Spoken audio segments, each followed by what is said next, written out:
Hopefully everyone's having a good night. I was chilling in a stream, having the Super Bowl going in the background, just hanging out. I just wanting to hear what some of the stuff he was saying. Pull it up and kind of just go over it and see what's going on here. It's a pretty interesting topic that they're talking about.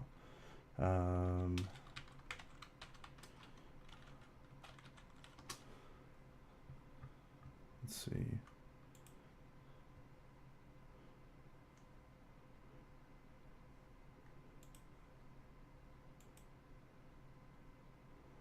Oh.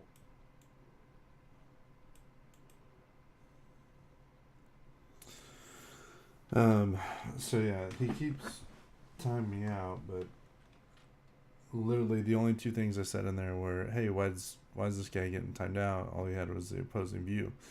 Everyone who has any conservative mindset in the chat gets timed out. All I said the That's second not how time. government operates. It seems You to me know like you just want the wall to go up because it'll spare your feelings. Like you haven't no, really what you haven't I'll really given me reiterate anything. what I'll reiterate what I've said numerous times is that is what DHS and experts who watch and control the border So this is it? tell us things. That's what it is. There, right? And I've said that like countless times, and you haven't refuted that because they are saying Because it's an appeal to authority. I know other immigration agents, for example, someone who is listening into the debate right now, who has a relative who, unfortunately, and we argue about this all the fucking time, who literally is a chief immigration officer inside of ICE, who literally says that the wall is an absolute bullshit fucking thing. So what's up? That's the problem with appeal to authorities. You understand that, right? You can. I'm well aware, but this So what's is up? not So about, okay, that's an expert. There you go. You're not disproving my point though. No, You're I just am, because that's providing this It's is the an problem expert. You're providing with an appeal to alternative perspective. no, an expert alternative perspective. Yeah, well, what makes him a better expert than the experts I'm presenting? It's just a different expert. It's not like You realize that that is precisely why an appeal to an authority is an idiotic way to argue something as expensive as a border wall that won't actually fucking Dude, prevent I don't anything. have anything else. What do you want me? The what do you issue want with me the to wall do? is Just because this: you is don't have there's fucking- it's a you don't high have a it's an reasonable idea point, but you of decided to come on here in will a it very make a smart difference? way, Is argue it with cost someone who effective actually knows or what whatnot? he's talking about, but then we should Undocumented just immigrants. rely Like, on how your do they have all evidence these then? stats on Like these your evidence undocumented that is immigrants just an appeal to who an authority. gone through One with the guy wall? said it, so my guy They're doesn't matter. undocumented. Your rebuttal How to my do you get argument stats on that? that is an appeal to authority. And it's only on the ones that we Thereby catch you win. and how they got No, in you here. dummy. So it no, doesn't I make use any that only to sense. show you that appeal to authorities don't work. Right, but what have you given that says that my appeal to authority is unjustifiable, or that Because it's your not appeal gonna to have a authority is positive idiotic. It's literally just someone saying, "Oh well, we actually saved 4,000 near-death individuals." Like there's nothing in there that actually says like a $5 billion no, not even 5 billion. I'm not using that number. $21 billion wall is actually going to solve any of the problems that are facing America right now. Why The don't we problem spend is that on they're infrastructure? saying Why don't we spend that on that the billion-dollar child health wall, insurance program? the Why don't $20 billion we spend wall that is this. on It's things that actually could help preventative Americans, from rather having than some people dumbass come fucking through where wall there's that is parts totally that are bullshit, not that won't guarded. stop anything. It's only going to redirect. every time that So if it redirects them, I love that you said then you we want me to can get a just real conservative on watch this the parts for that are being God, redirected you to. are the real conservative, and you are failing at this. I'm not failing. Again, you haven't disproven a single talking point on the wall. You've simply provided an alternative. Just because you don't understand it Because doesn't you mean I have an to prove it. alternative. No. Just because you have an alternative doesn't mean that mine is wrong. I understand what you're doing, but that doesn't matter when we have an absence of empirical data. Okay, so you don't have empirical data on whether or not how efficiently a wall will slow immigration, and I don't. But it's logical, and It's not logical. It's not. It is logical. Why is it? Do you know what logical means? It's logical. It's logical that when you put up a structure Excuse me. that requires I'm sorry. people to scale I'm out of control. I 20 feet apologize up for in the that. air and Okay, you then have- it's gonna be breached with a fucking ladder, dude. Who gives a shit? Or tunnels, like. Well, Who yeah, to gives a some fuck? extent, but I mean, no. Oh, so no it doesn't no stop it, but scientific it'll maybe like prevent it a little bit more, so it's fine. Let's just use the I've $21 never billion made the argument just that to was burn it up, dude. stop it. I was gonna So use wait, so we tunnels shouldn't underneath try and the fix wall. the problem because we don't They're have gonna a see I don't them. think it's a fire way to problem. cut it You down think it's a problem. entirely? It's not a problem. So what Prove if- to me why it's a problem, and then we can move on. But you We've haven't already been able to talked about prove it. why We've it is already a talked problem. about it. We've already talked about why it's a problem. No, We're you arguing in failed circles here. absolutely on. No, just because you don't accept that doesn't make it a failure, okay? Wait. What is? Okay, let's go back to this again. Then, why is it a problem? I mean, we've gone over this multiple times, but we're talking about an influx If of people large, are a large coming over number illegally, of there's a way to unskilled, stop low-wage it, workers that then we displace should be able to stop it. low-skilled workers who are here already, and that put a strain on our economy and costs, over the long term, cost us money. You gave zero evidence to back up that perspective, and I countered that by stating that virtually every single economist disagrees with you on this matter. That immigration is a net That's simply benefit. false. Okay, that immigration is a net. Immigration.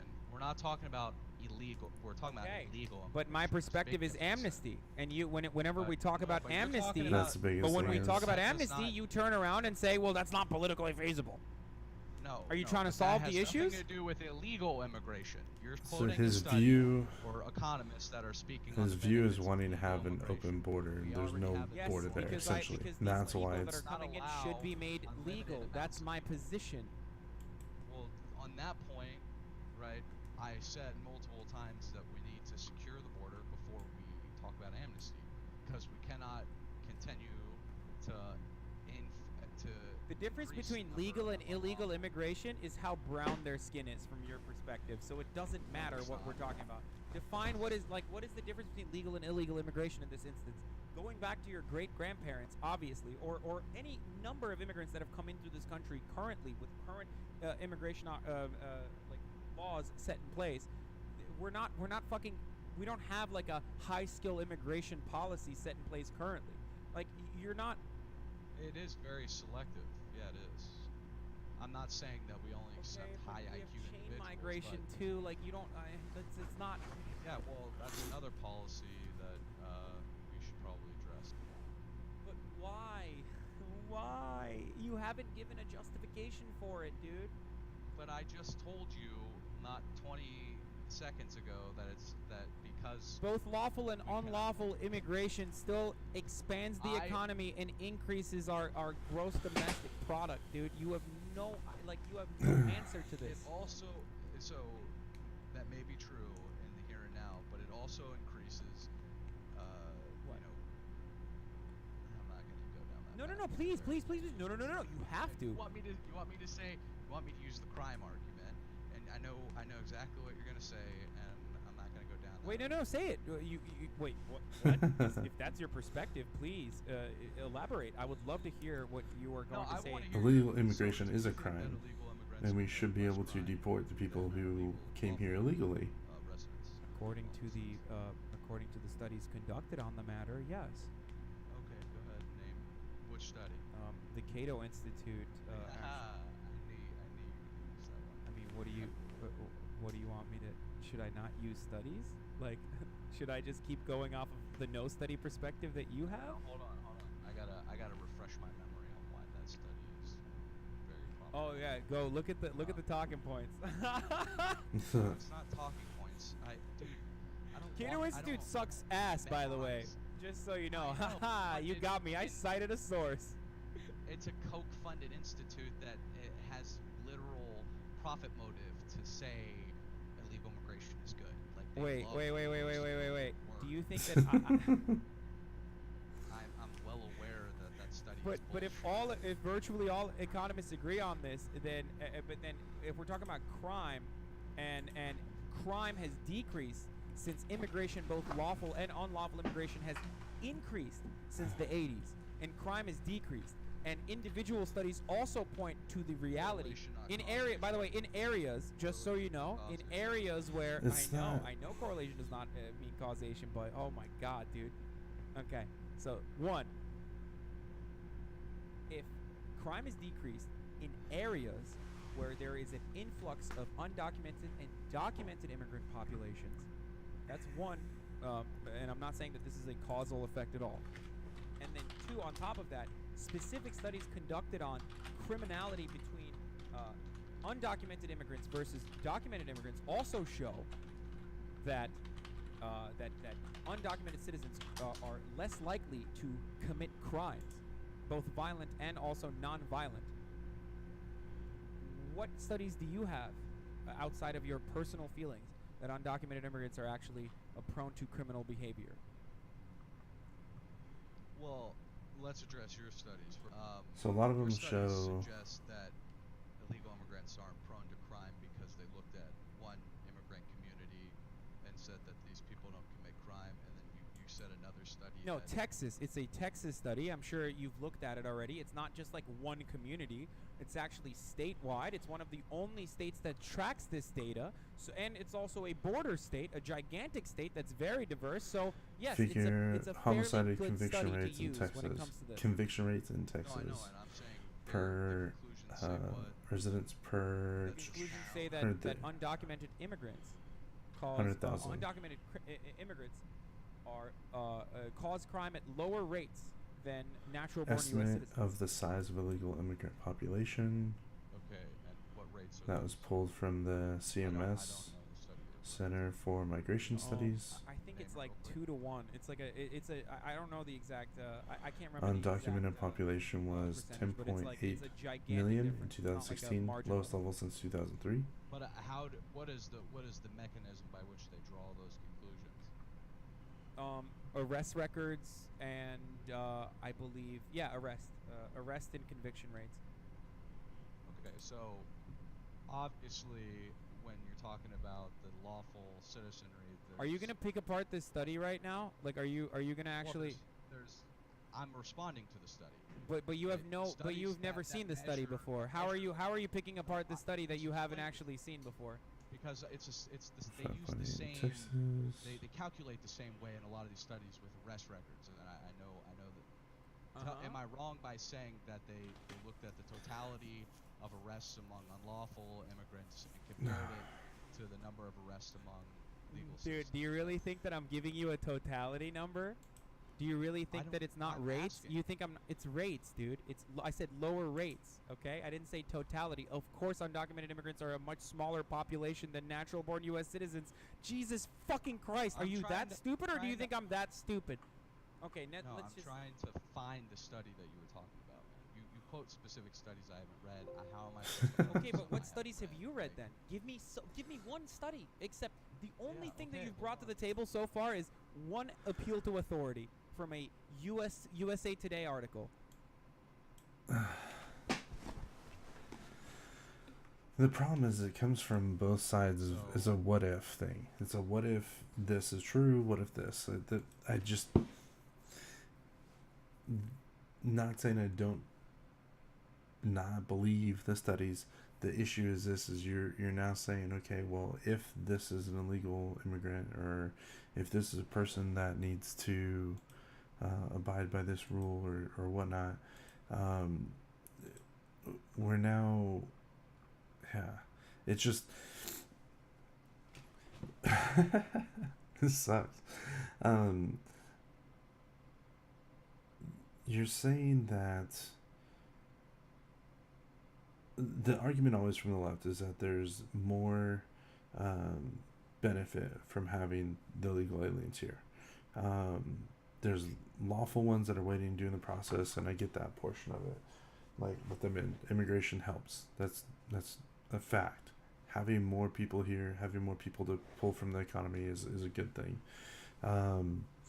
The issue is if there's unprotected parts of that border, and there is a percentage of drugs that are coming from that unprotected border, you're now looking at crime based on the fact of that institute, of that study, is the homicide conviction rates.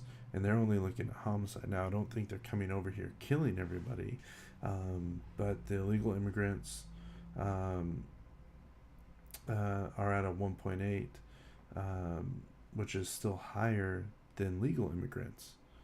So if 1.8, almost 2 homicides per every 100,000, then doing that to lower that in half, wouldn't that be worth it?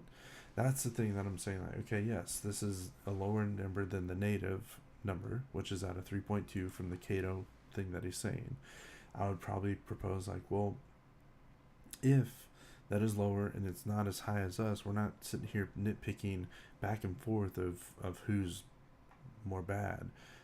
The fact of the matter is that if they're illegal and we're just making it easier for them to come over here, shouldn't we have an option to thus make it more difficult, or at least do something to do that? Now, if it's not a wall, and if you do propose this, then my question is this: like, what do you then propose? Like, what is the option then? If a wall's not an option in your eyes, and if it's not going to be feasible to do that, can the money be used for infrastructure, for more jobs around the border, to help people monitor that, to give them better tools, to give them better 20 to 30 drug years. stopping stuff? Doesn't mean that we're going to kill white people, of course. It means that we're just going to fuck them out of existence. Yeah, you're saying minorities are going to become the majority in America. Is that what your point is? I'm Majority saying is that becoming your the collective understanding majority. of whiteness is going to eradicate because of My because of understanding. miscegenation. This is something that a lot of racists are against. So you're saying At the end of the day, that is kind of racist. Just kidding. But yeah, if it's proposing an idea to protect, cops from getting killed, like the one that was killed in California, that was one of the stories, that was one of the narratives of forcing this through, and making this wall more a necessity, per se. But using that Cato thing, actually, I'll pull it up on screen. I don't know why I didn't do that. Pulling the Cato study on screen.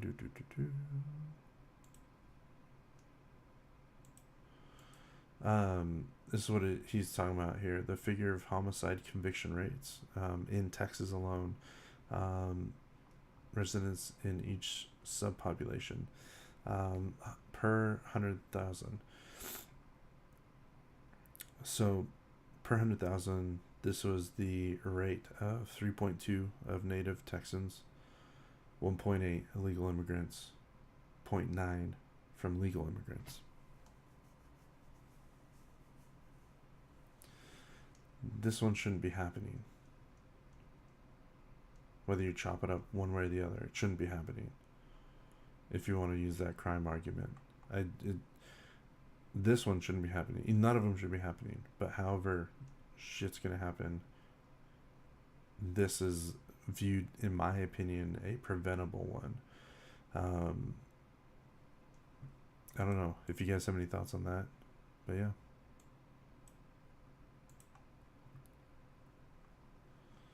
Let's hear what else they're saying. All on the southern border, when less and less immigrants are coming in through the southern fucking border, and you make it seem as though there's like a necessity for it, okay? A necessity for it right now. And your only counterpoint is that, oh my God, well, there's appeal to authority right here. This guy in the DHS said it's important. Then you have nothing to. This guy in the DHS, that's great, man. Okay, the secretary of the DHS, who gives a shit? The secretary of of DHS, the head of Border Patrol. I mean, None the of this executive matters, director. Oh, dude. so I have to keep It all giving matters. That's Hassan how we money. formulate Where are those policy, man. goalposts again? I mean, you listen to experts, you talk about what works, and You listen to I mean, experts and you conduct studies. You can't just like if you listen have to time, experts. Yeah. How would we conduct a study on the efficacy of a wall if we don't have one in place? I don't understand that. That is a What silly are- argument. I guess we can't do it then. Right, I so- guess so- we just shouldn't spend money on a border wall then if we No, can't conduct a should, study on it. because- No, I disagree with your premise. We should, and you minimize border security down to a wall, and that's never been my argument. But Border wait, what? security is a comprehensive. It's a No, you said you can't. comprehensive Wait, what? package. Your argument wasn't about building a wall immediately? Why do you keep changing it? Oh no, I didn't. Dude, rewind the VOD. I said the whole time that border security it's a multifaceted approach, and that a physical structure is part of that. So is technology. So is additional manpower. I mean, it all works in tandem to accomplish the goal of minimizing illegal I immigration. get that.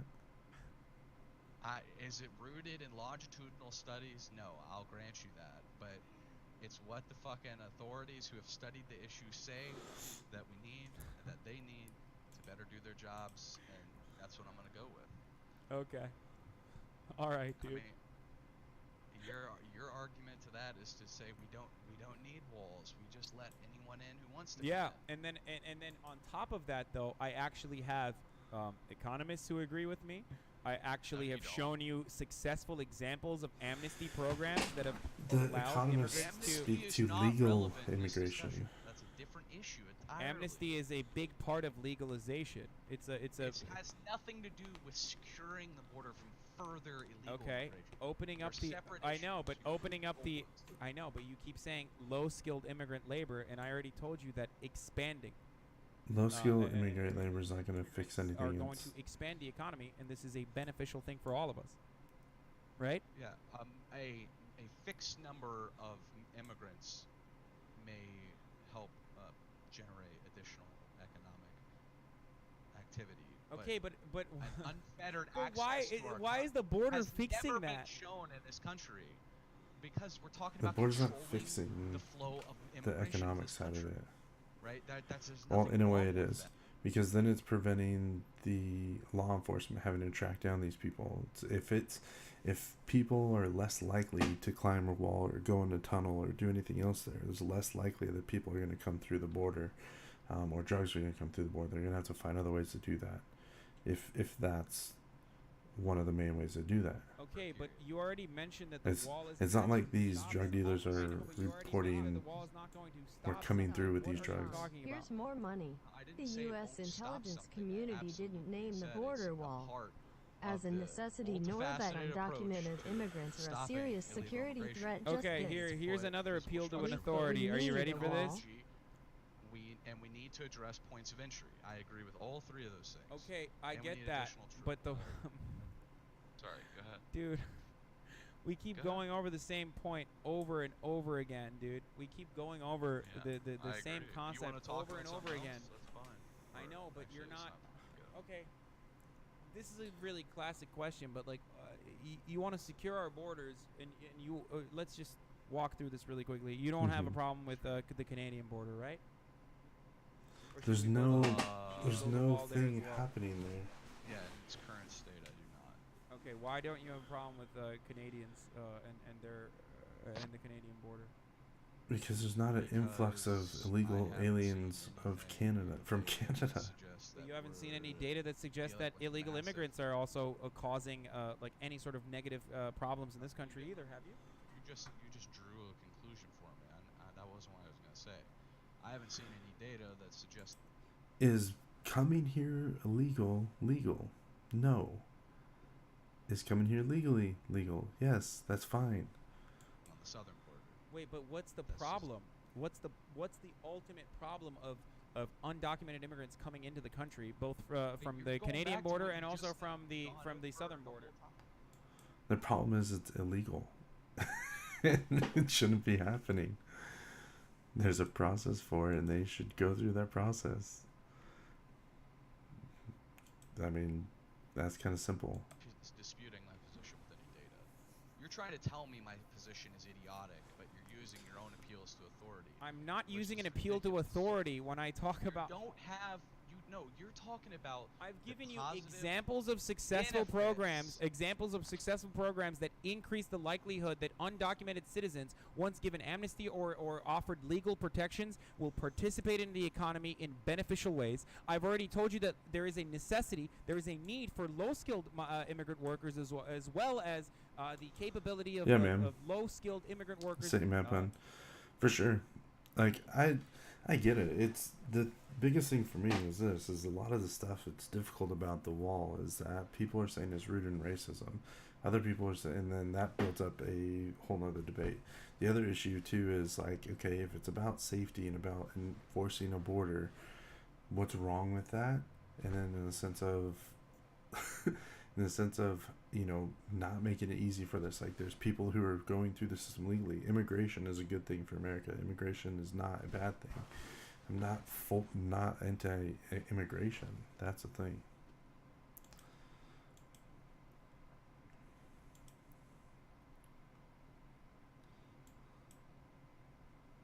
Of illegal immigrants generated economic activity that was positive, and then apply that to say we should open up the border and let anybody come at any time, and say that the same thing will happen. I mean, or draw the same conclusion. That's impossible to make that leap in my mind.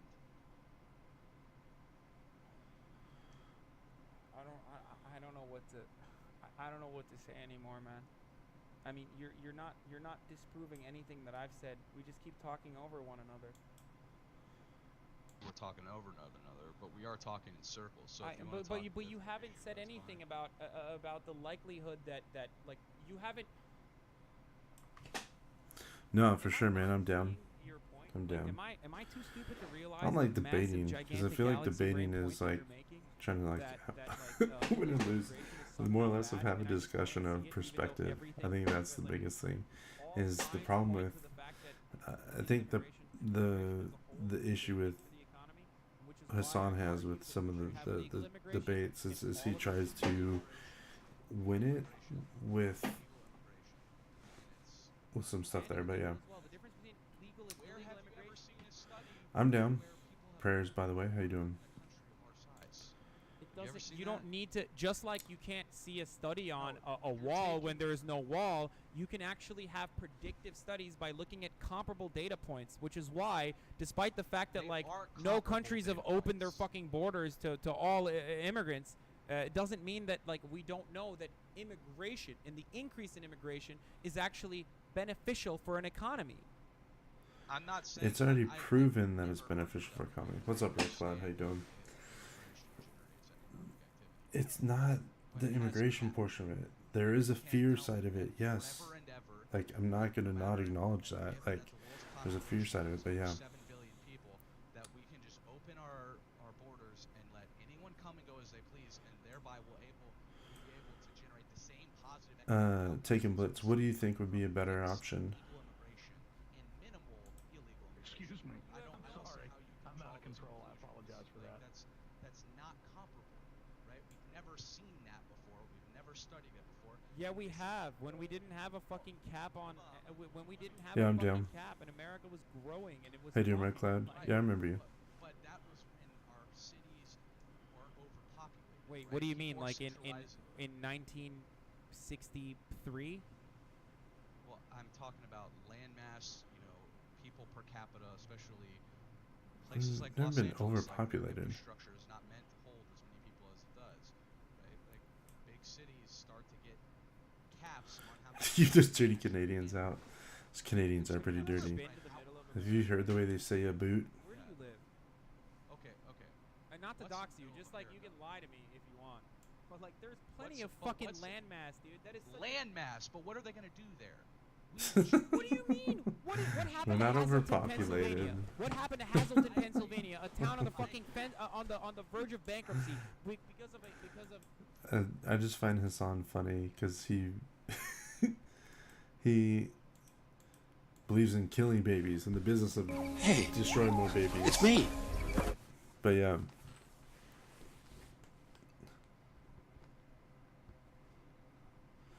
Should be looked into more as a wall seems not really good enough, if you understand what I mean. Probably. Probably. There probably are better options. There probably are.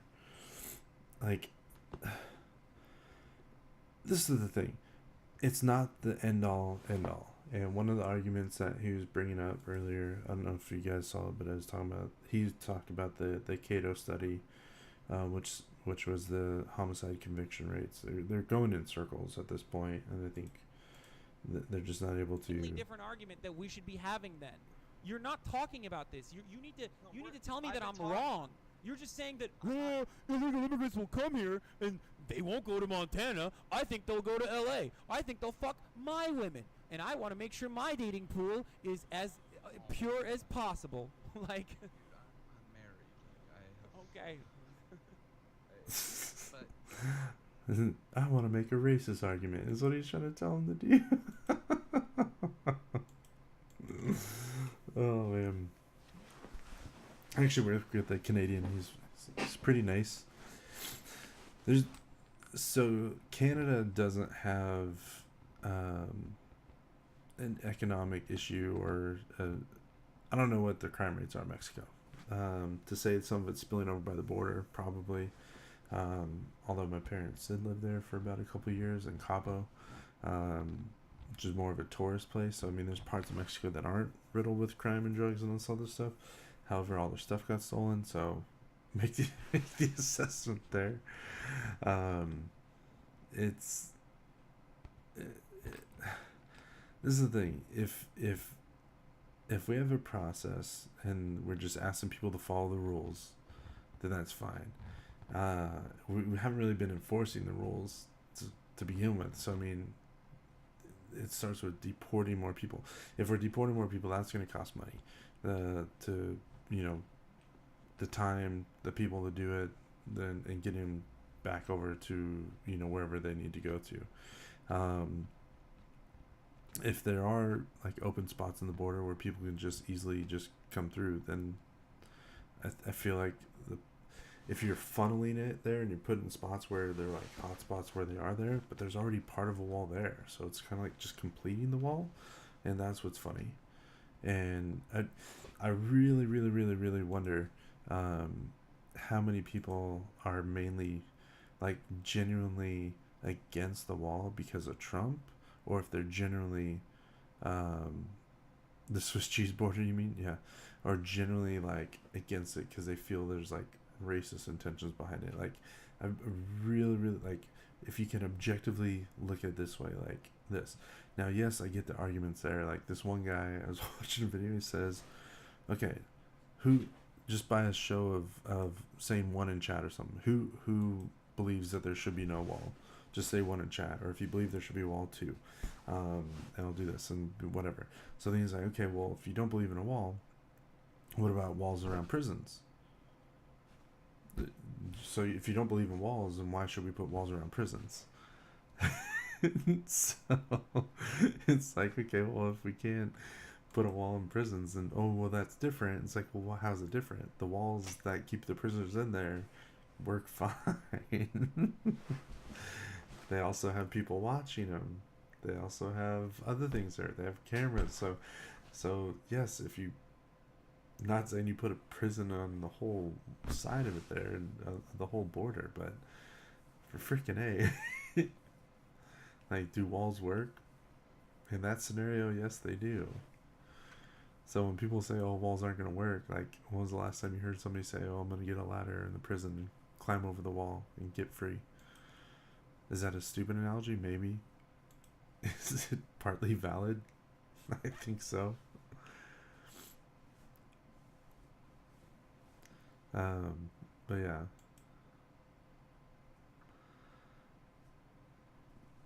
It's not just the wall. Exactly. And no one's saying it's just a wall and that's not going to fix it. Yeah. So building a wall would be beneficial because then when we do deport people, they can't just immediately come right back through.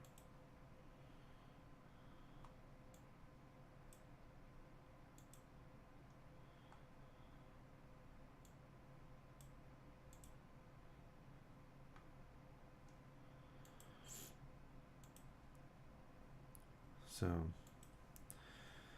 the other issue is the reason why it's a big what if is if they're undocumented, how the hell are they documented and how do people do this? These are estimate numbers. These are estimate numbers of how many people there. If they're estimating that there's 10 million, what if there's really 30 million or 50 million or more?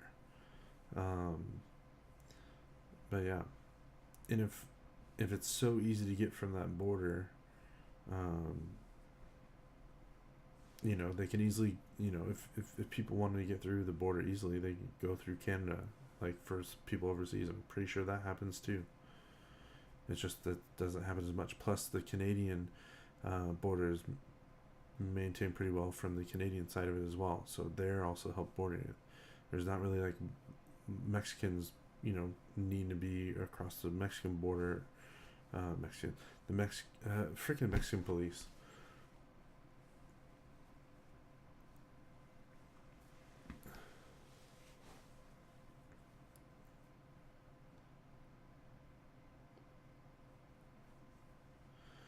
Yeah,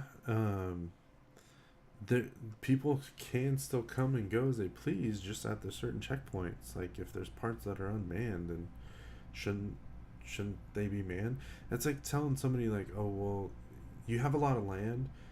We don't want you to build a fence around your property because we want you to have it open. So animals and other stuff that can potentially come and harm your stuff can roam freely.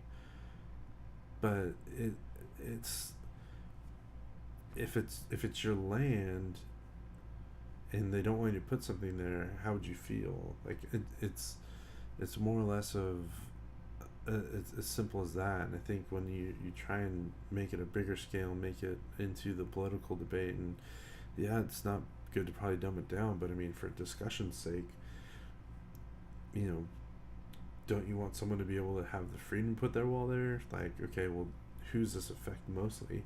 I mean, Texas takes up 42% of the actual border that's on our border against Mexico.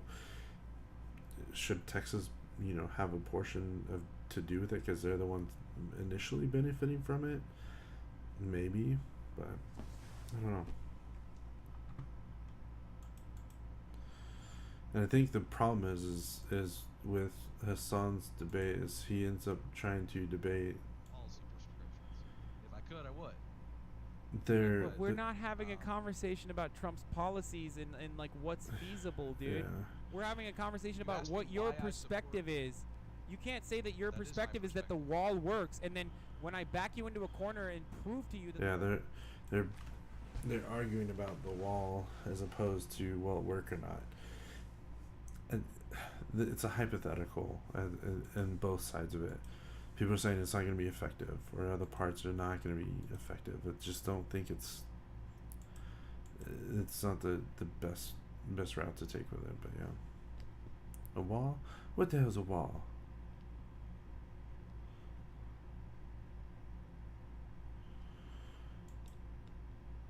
A troll channel? I try to. I try, dude. I get banned. I got banned for saying, hey, can I not get banned? And I got banned.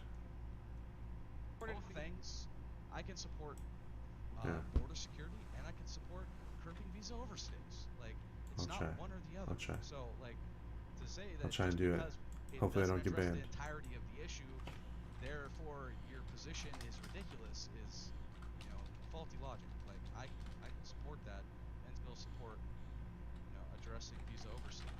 I Okay. do both. I think it's a holistic issue. But why? And then we should get into the why. And you haven't been able to say anything about that either.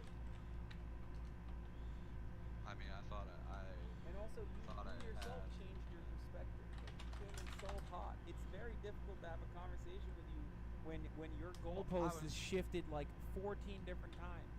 It has not, man. You can rewatch what I said initially and where I'm at right now. I may have said some things to get out of the corners you tried to back me in, but the initial point is still my position, which is that I support a border wall in addition to technology and increased human I'll probably get banned. on the border. And Probably get banned. I'll expand the point to meet your requirement that we should also look at addressing visa overstays. Okay? It's an echo chamber. Okay. It's the same point I made when I first Okay. Yeah, came. and But you he's have- saying he wants you have perspective, no but then he's interest asking in for data. Explaining It's to like me you why can't. undocumented citizens are. And then it are goes out. into That- undocumented citizens and data on you have to, that. like, It's like well, you it doesn't can't matter. argue that. You're arguing different stuff. You're not arguing benefits, I did. or not necessarily benefits of the wall, but like stuff like that. Yes, they are a part of that. I'm not talking about I'm talking about undocumented immigrants coming in an unfettered, unmeasured way. Okay? And that's a totally different conversation. It's saying Yeah, like it's I'm fine having a conversation and have you bringing up that, and I agree. Like if that is the case, that majority of our overstayed visas, then fine, they're overstayed visas. They should be deported. And the argument that he leans towards, what his belief is, that they should have an open border. So that's the other thing. There is his mindset, his stance is having an open border, which has which negates his belief in the wall My completely. perspective doesn't matter. I'm using I'm using evidence to disprove your perspective that undocumented immigration is bad. You're not disproving I just, at all. what do you mean? My Why do you even watch it? It sounds great. It's interesting to get a different perspective, to hear what their thought process is. I, it can be frustrating, but I mean, we can't just put ourselves in an echo chamber and be like, yeah, do this, do this, do this, MAGA, build a wall, blah, blah, blah. I don't think that's healthy either. I think having the ability to have a calm conversation with them it'd be beneficial, and I think the problem is the mindset of both of any argument that he has or debate. It's there's an underlying theme of trying to prove and win the person over. It's like there's okay to disagree. You're not going to be able to win the person over all the time, and having a healthy conversation and saying, look, I get that, and there's no respect there. And his mindset, he's clearly stated multiple times that he hates Republicans, believes in socialism, all this other stuff. So it's really hard to genuinely be open if that's your mindset going into it, talking with this person. And then it says Raj Patel, but then it's not even Raj speaking. So I'm like, so who's really doing the talking? Like, who is it? Are you sure?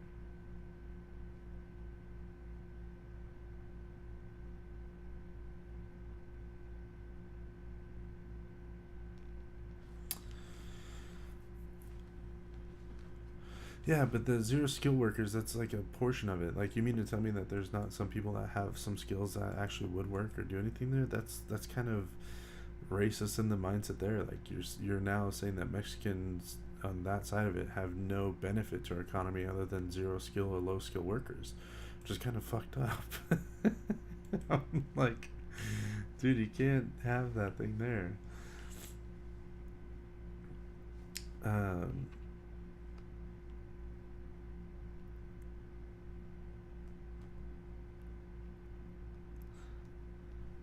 No, no, he did earlier. He said the as far as immigrants, sorry, low skilled immigrants, the low skilled immigrants. But if we're majority talking about the Mexico border wall, where majority of them are going to be Hispanic. Not racist, I swear. No. God damn it. I'm a quarter Mexican. Kind of, I think. At least my family has some Hispanic roots. No, don't report me. This is bad. I'm banned. Shit. act with this with minimal information. Banned for hate speech. and we Let's don't see. wait to see whether or not that it's Anything okay. happen? You look at the economy and society as a robot, and you say, if I pull this part out, this will happen. I look at it as a living organism and say, if I pull that part out, there could be very bad unintended consequences that follow. So maybe we should know for a fucking Twitch fact admins are there. that if we No more fun, guys. No more fun gigantically there. increase the amount of low skill, low wage workers here, I'm down. I'm down to interview people. I've had talks with people on here. Had talks with the transgender person. I usually have a buddy that we usually talk about and go back and forth. He's more centrist, left leaning. I'm definitely more conservative with a lot of my views. Doctors aren't sneaking in. Engineers aren't sneaking in. True. And I think the problem is they get stuck on there. A problem to use for video chat. You can use whatever. You can use Discord. Let's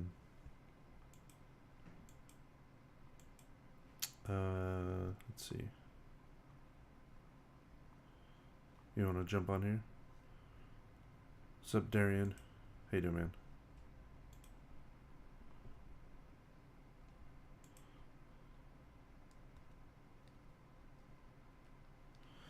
Right, and the effects of that is good there, but yeah, you can video chat in Discord now. I'm in Mexico. Nice. How do you feel about the wall? Are you a fan of a wall or no? And hola, ¿cómo estás? Mi casa es su casa. Up to a point, apparently. No. I'm not racist. No. There's something to be said though. When you have a Corona in Mexico, definitely tastes way better. Definitely tastes way better than if you had it here in Texas.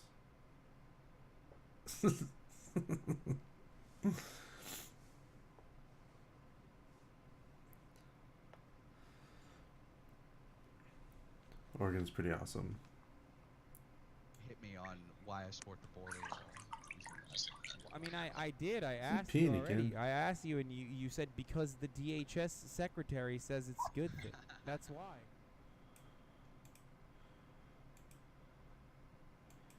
A legal grower. Nice. I don't smoke weed though. I did like a handful of times and it just messed with me too bad, and I was like, no, I can't do it. It's like, this sucks. I think my Discord's here. Let's see. What's up, Twitchy?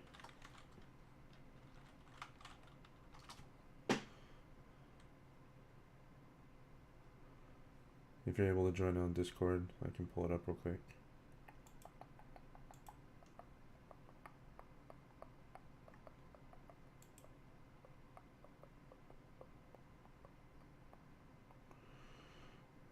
Let's see. Do do do do do do do do do do do do.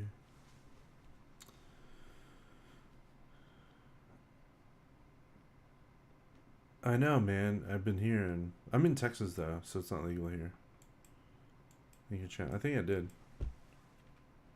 Hopefully that still works. Did that not pull it up?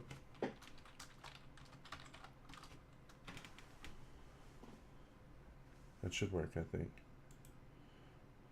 I didn't memorize studies. I wanted. Oh, you're in Austin? Me too. Well, kind of. Kind of in Austin. I'm in the outskirts. Dallas. Dude, we got lots of Texas people in here. Forget about that.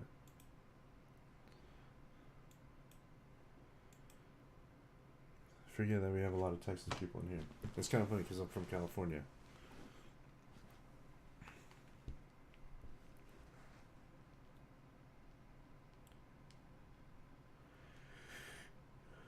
No.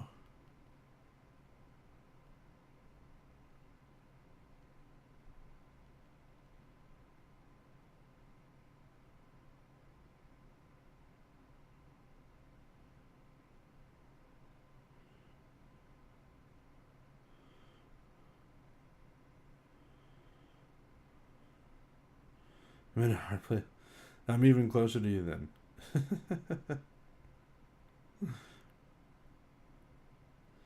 I work in Austin for a company that's online. And then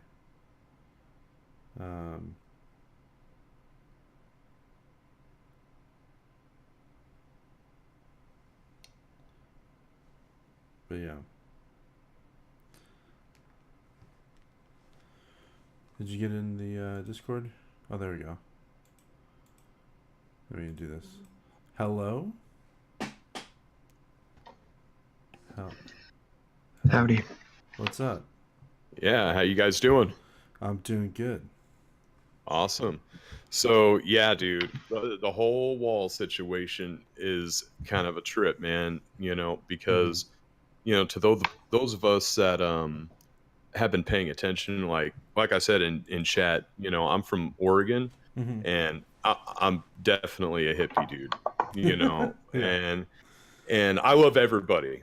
Okay, I'm a third native. I'm Mhm. Irish, Italian. I call myself a McWhopper with feathers, dude. Hey, And it's me. but I worked with the Trump campaign, Okay. and the reason why I did, I even joined Occupy back in the day. Why? Because I believe in people coming together and talking about the problems and thinking about the solution. Mhm. Okay. But it's got to be a solution that works for like a lot of people, and it's actually got to be a solution. Okay, what they're proposing is they're proposing, raising tax rates, to 65, 70, 75%, in order to cover all this stuff. I mean, you talk about like a UBI, universal basic income, they want to hook Mhm. up like, $1,000 a month for Hey. every tax paying American, which would $1 trillion a month, which is like $36 trillion in addition to our already oversized, budget, like 20, I think it was something like 25 or 28%, of our budget, of our market is the public sector. Yeah. We need more private sector growth, and they don't seem to get that, Mhm. and it makes me really sad because, I want to build bridges. These people, they only want to hear what they want to hear, Yeah. and that makes me sad, because I believe in taking care of the homeless. I believe in people coming here from all over the planet. But here's the thing, is that, when you put people in the situation, to where there's so much cultural difference that people can't even see eye to eye, there's a problem. And when you do that Mhm. in mass and people don't get the opportunity to acclimate, but instead gravitate to Mhm. what they were fleeing from in the fucking first place, well, then you don't get the first world. You get the fucking third world. Mhm. Pardon my French, man. But that's what it comes down to. And so what we need to do is we need to be very pragmatic. Hey, do you speak English? Hey, even choppy English, are you all right? Do you know about America? Why do you want to come here? What's the value, Yeah. to you? And make sure that, we know these people. We need to know if they're criminals, if they've got a history of being with the cartels, all Mhm. this stuff, and people that have cheated. Now, I'm not talking about people that have overstayed visas. I'm willing to negotiate with them and DACA. Okay, but the people that Yeah. have been here doing crime in the MS-13 and literally just coming here illegally, dude, I say hook up a freaking RFID, dude. Chip them motherfuckers. We'll put in the fucking infrastructure out here after we put up the wall. They fucking come in again. We fucking boot them out. Or maybe we'll throw them in prison. Maybe Yeah. they'll be fucking wall maintenance. You know what I mean? And that's not racist. That's just fucking literal. If the first act, if you want to be an American, Yeah. okay, is I'm gonna break your immigration law, and then I'm gonna stir the kettle. I'm gonna say that everything's freaking racist. I'm gonna point the freaking finger at Whitey, and Mhm. it's just like it's like the whole Gillette thing. Okay, did you guys catch that freaking commercial? You're going off on fucking- everything. Hold on, real quick. So, so first of all, you just came in here. My name's Ferris or Brandon, whichever one you want to call me. By the way, so we just like Boy. bam hit the thing here, and so this is Mad Hippie. You Yeah. go by, so you'll just call you Mad Hippie, and then Twitchy's in here. Mhm. He's been a long time viewer of the channel and seen some of the growth with it here.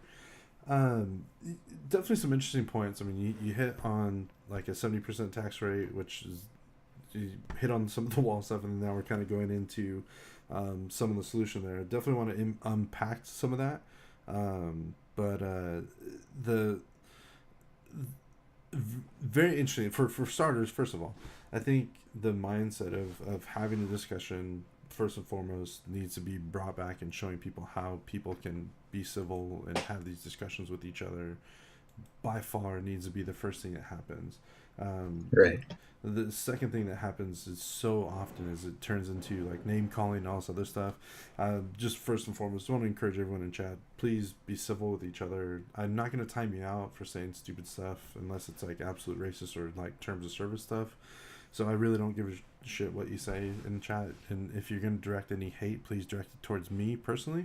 Or not personally, but towards the streamer and no one else. And that's okay.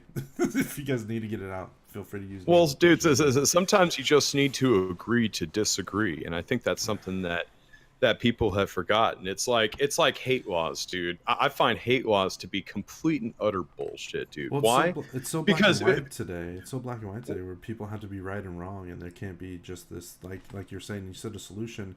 Unfortunately, there are going to be some solutions though that are going to have a negative impact on a very small minute group. In some cases, and the goal is to obviously have little to no negative impact when we come up with a solution, right? Yeah, absolutely. I guess I just, I find anymore is if you represent America, it doesn't matter, whether you're Hispanic or, Native American or Asian, or black or white or whatever. You are literally considered either a Nazi or a sympathizer or an Uncle Tom or freaking, like a gringo freaking wannabe. I mean, whatever, any derogatory name in the book, and these people are so freaking ruthless. And what happened is back in 2011, when Occupy started, it started off really good. But then what happened is the real leftists, dude, the freaking Shayists and the Maoists, and like the real hardcore, like socialist communists, they decided to act, and it's because they saw, what happened when the economy, fell out from under them. But the thing is that they didn't follow the money. They didn't follow the money. They were so reactionary. So what we're seeing is literally in a generation that's gone by stoking this hatred, and then you got Ferguson and Trayvon Martin, on freaking Black Lives Matter and blocking traffic and going out and rioting and all the while Obama's president, he's holding back the police. The police should have been out there whooping their fucking asses. Period. I don't know about that as far, but I mean, as far as like, I think if you're blocking up traffic, there could be somebody 5-6 cars back having a heart attack, or there's a policeman, reacting to a domestic violence case. You don't know. If you want to protest, I don't care if it's sanctioned or not, but don't block the infrastructure. When you do that, you're putting people's lives in jeopardy, and it's not cool, dude. And I watched some of Joe Rogan's stuff, and he had this guy on there, Jonathan Hybert, I forget his name, but I can probably pull it up.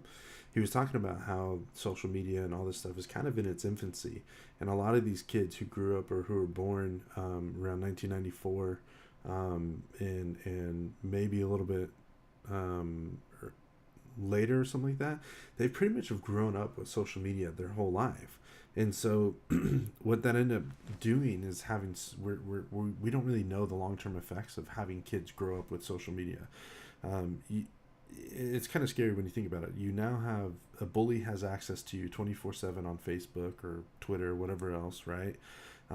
You now have the ability to hide behind a social media platform and then spew the most stupidest stuff that you would never spew. Well, theoretically. Well, yeah, but the keyboard warrior mindset, you know what I mean?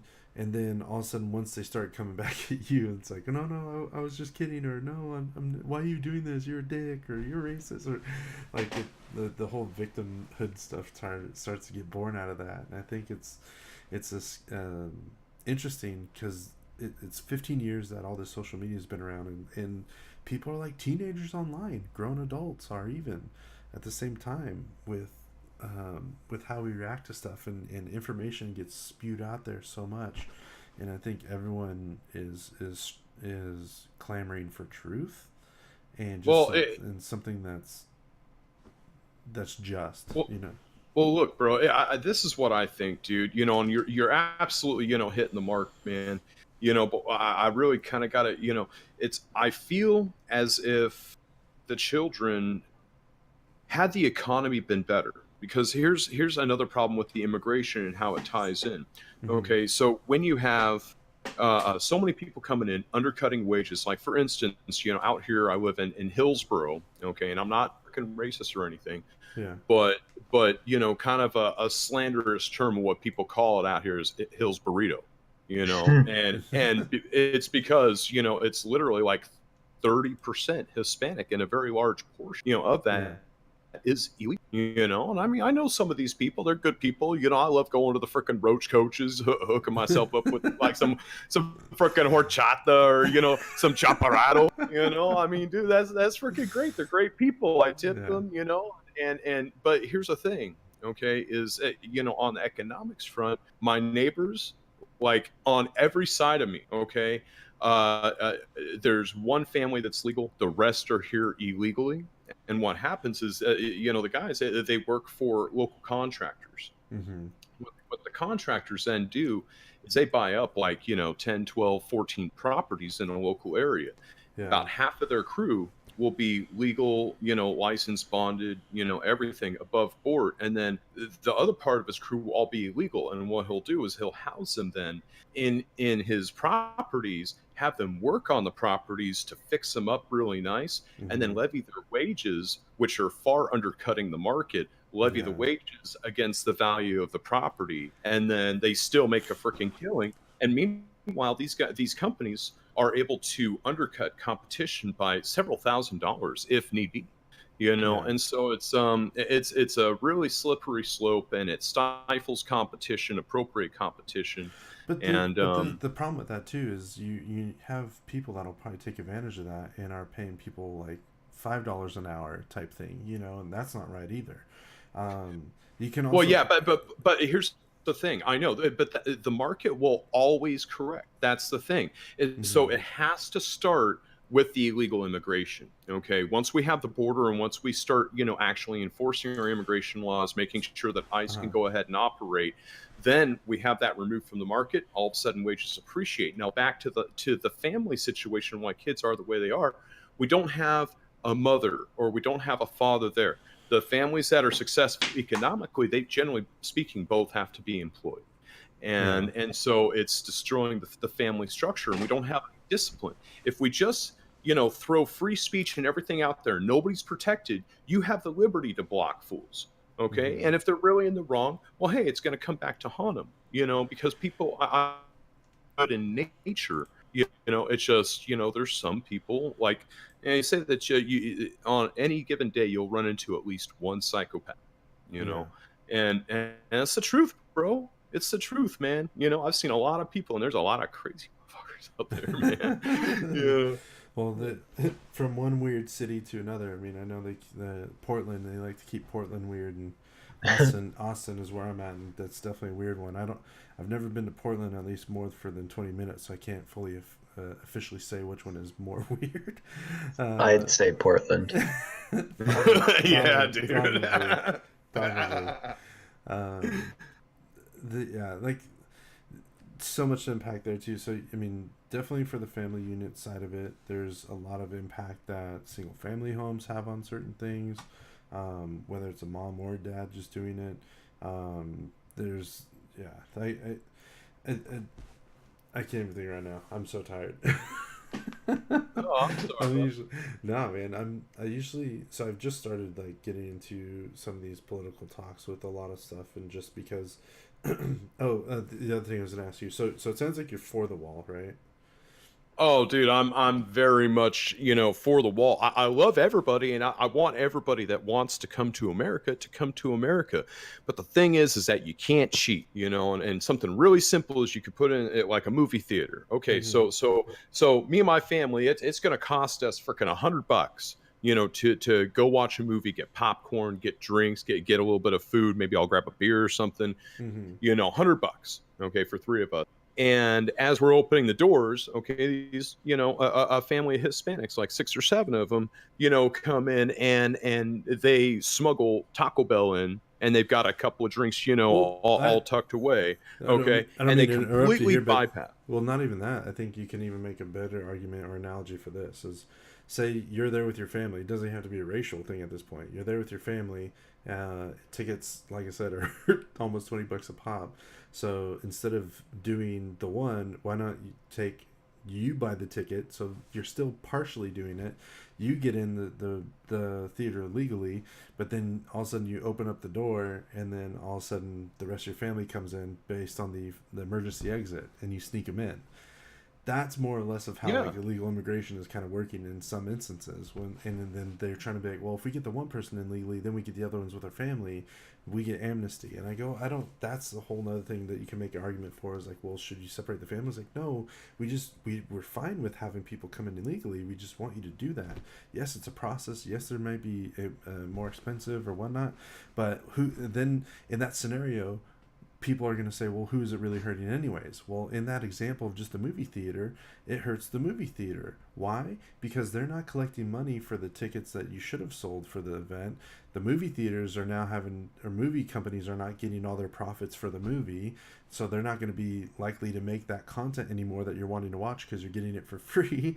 There's so many other things that you could say just in the analogy of doing that, which makes a border wall or even thing makes kind of sense in a way. Like it has an economic impact, which people are trying to say, well, there's no economic impact, just let him in as there.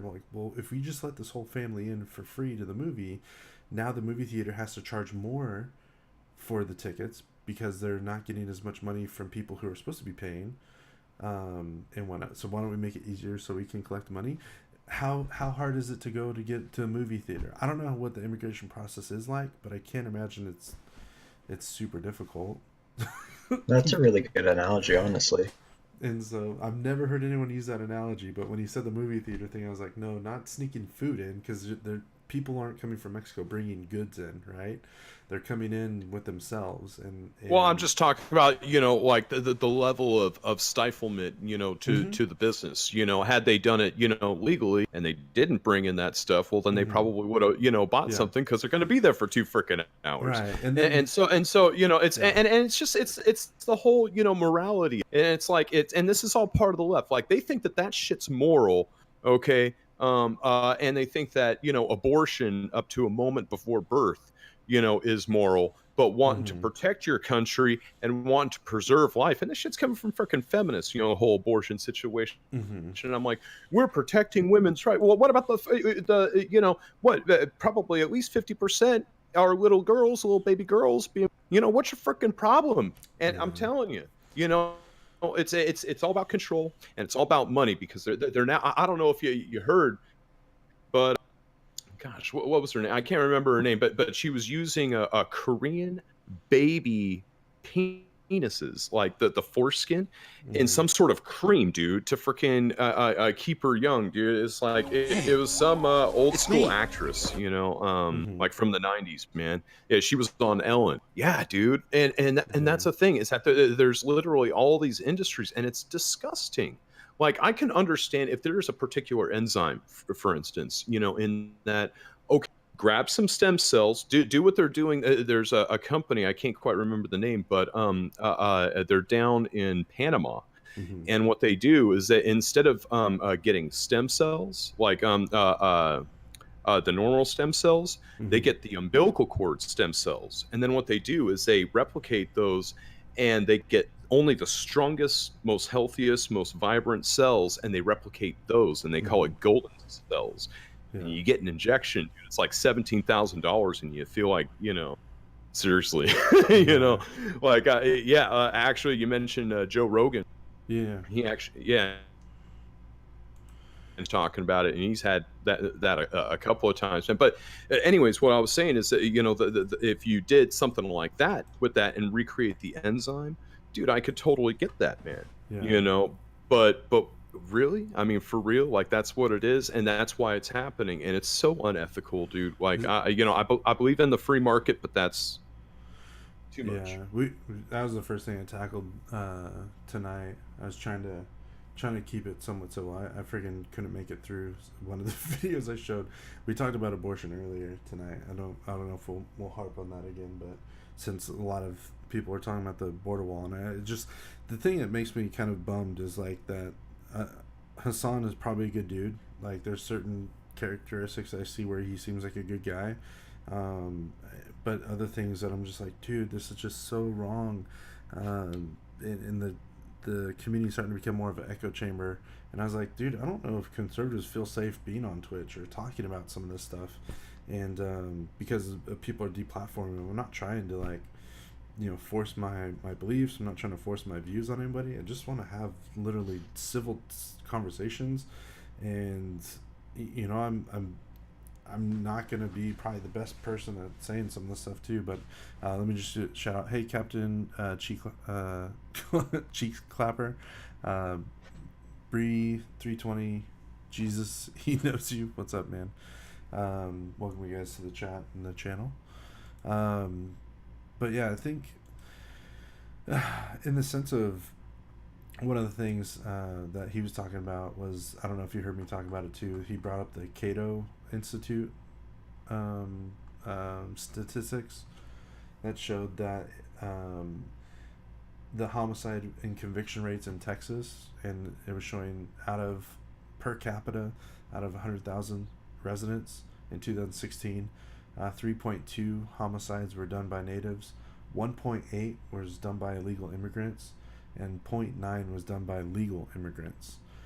And in the sake of, if the border wall would keep half of those ones out, or there's different ways that they come in and whatnot, but we catch them, if per homicide there, like where do we draw the line and say like this is actually beneficial?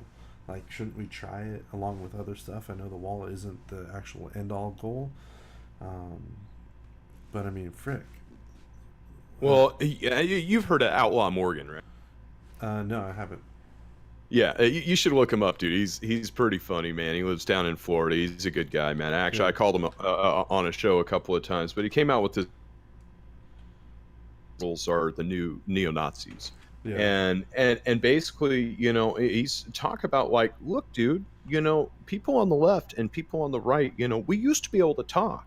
Yeah, it might get a little bit heated once in a while, you know what I mean? But we would at least be able to talk. And, because for the most part, people have their beliefs and they just want to work their job, have a family, get together during the holidays, maybe have a vacation or two, and just kind of skirt under the radar and just live their frickin' life. But the thing is that the liberal left, like the crazy left, dude, they're very proactive.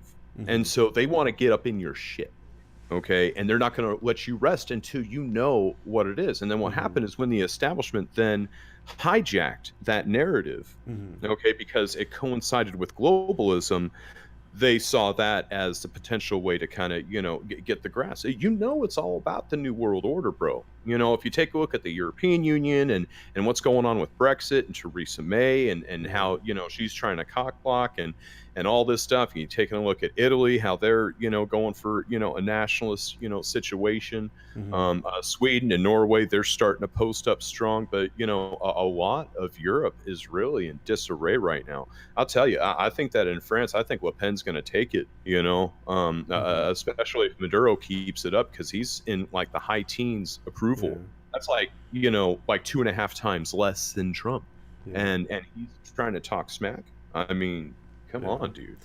No, and that Bree's saying that most illegal immigrants come from overstaying visas. Like, yeah, then they should be deported. Like, we should be enforcing the law as well. It's like we're not really enforcing it if we're letting them stay as well. It's not a terrible thing. Like, if there's a process of doing it, if they let their visa, overstay, then why not? Bro, you know what it comes down to? Look, if you're an American, that's a privilege. It is not a right. Straight up, bro.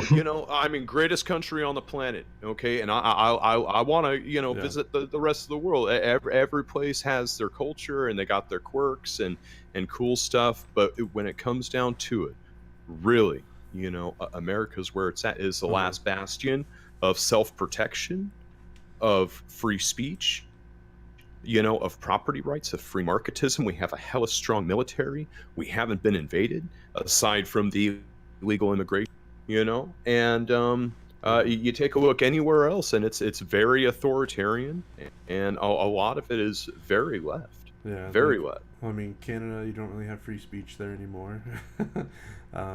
You know, Europe is like the UK is being riddled by a huge um, Muslim influx that's leading to a lot of terrorist attacks and stuff like that. Well, a lot more terrorist activity, I guess you could say. I don't know. The culture is changing there, and because of the immigration that's happening there. I'm not saying it's necessarily a bad thing, but there are some concerns that happen with that. Not trying to stir up fear or hate or anything like that. I don't believe in that. What about the 1960s? You think that was civilized conversation? That was some fucked up time. There's some people who did some really shitty shit, but it's not necessarily the mindset, I don't think, of people today. Like, the I was literally looking at I was watching a video of Malcolm X speak, and my impression of Malcolm X is like, oh, he was just the person who was more angry. He believed on being violent with trying to help with the civil rights thing, and by no means you know should anyone have gone through that. I mean, but it's happened and it sucks. Like the segregation laws, the Jim Crow laws, all that stuff that helped, you know, that stuff happen. There's been things now where I feel things are way better than they are in the 60s. The crazy thing is Candace Owens sits and says like family units back then for the 60s, like for black people, were immensely better compared to where they are today. I don't know that per se. I don't know the stats on that. I couldn't quote you on that. I'm just regurgitating a YouTube video at that point. But you know, to have Well, yeah, I mean, you know, especially when you take a look at it, you know, economically, like, yeah, the social unrest, you know, yeah, and being treated, you know, like you know, Negroes instead of like a black or an African American, yeah, you know, is obviously, you know, we've come a long way, but economically, they actually weren't doing that bad, and their family structure was good. Why? Because to survive, they needed to pull together. Well, now you hmm, don't really need anything because the mommy state will go ahead and take you. It's just fine. Mommy's got yeah, you, you know. And what it does is it also makes you weak as a people because it makes you dependent instead of self-reliant. You yeah, become the victim instead of the victor, and that's a problem. yeah, and by no means am I saying that there isn't racism today or people that have racist things or say racist things. Dude, That there's that racism on all happens. sides, bro. Yeah, All sides. that happens. It's just weird how some people are justifying certain racism, and ignorant to the fact that, well, that is what you're saying is racist and sexist. So, well, the other thing you were saying about like economy, another thing I was speaking with my wife about, I was like, hey, you know, we used to back then in the 60s, if you think about it, we were better economically based on the fact that you only needed one income in the household to be working. That's true. You know, I go, Well, and you know why that is, right? because shit was cheaper. the Uh, well, but what else? but the It's wages multifaceted. It's the wages multifaceted. the wages were high enough to where they can live like that as well. And so there was the other thing too was that, not necessarily saying women weren't allowed in the workforce. The women could work if they wanted to, I'm sure, but they definitely weren't probably discriminated against them. But you have women who fought for these equal rights, and now that's an influx of people who can work, or the job pool. So now we in sense doubled our job pool, meaning that employers, it was probably the best thing for big companies, because now they have a pool of people. You know, if someone's going to do the job for $10 an hour, there's going to be that other person who hasn't been working for a while that's going to probably do it for $9 an hour. So the minimum wage thing, I think, is kind of a dangerous thing that opens up a whole nother conversation. But um, you know, having women in the workforce, I think, ended up hurting us more, because I don't know any. There's probably just a handful of people that you might know personally, that were able to this day have just one income home, meaning like the mom works or the dad works or whatever else. both parents are having to work, which I think is another strain on what happens with how society is with morals and stuff like that too.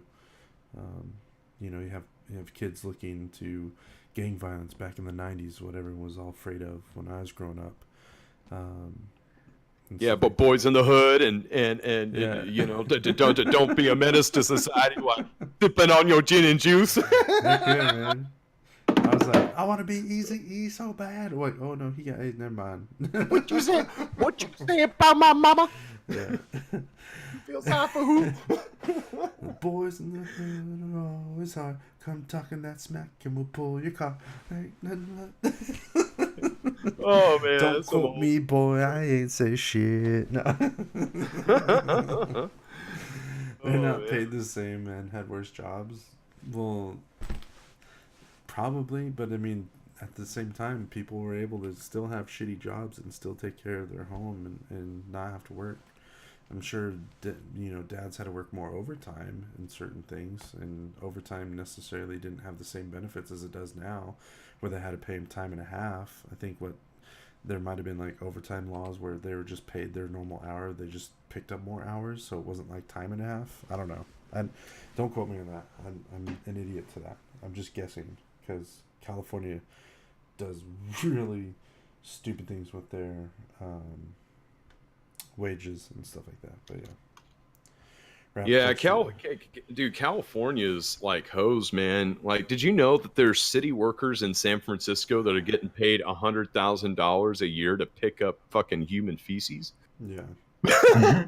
I am not shitting you, dude. I am Well, not shit. Yeah. Bree says rap culture was because of police brutality and the CIA putting crack in African American neighborhoods.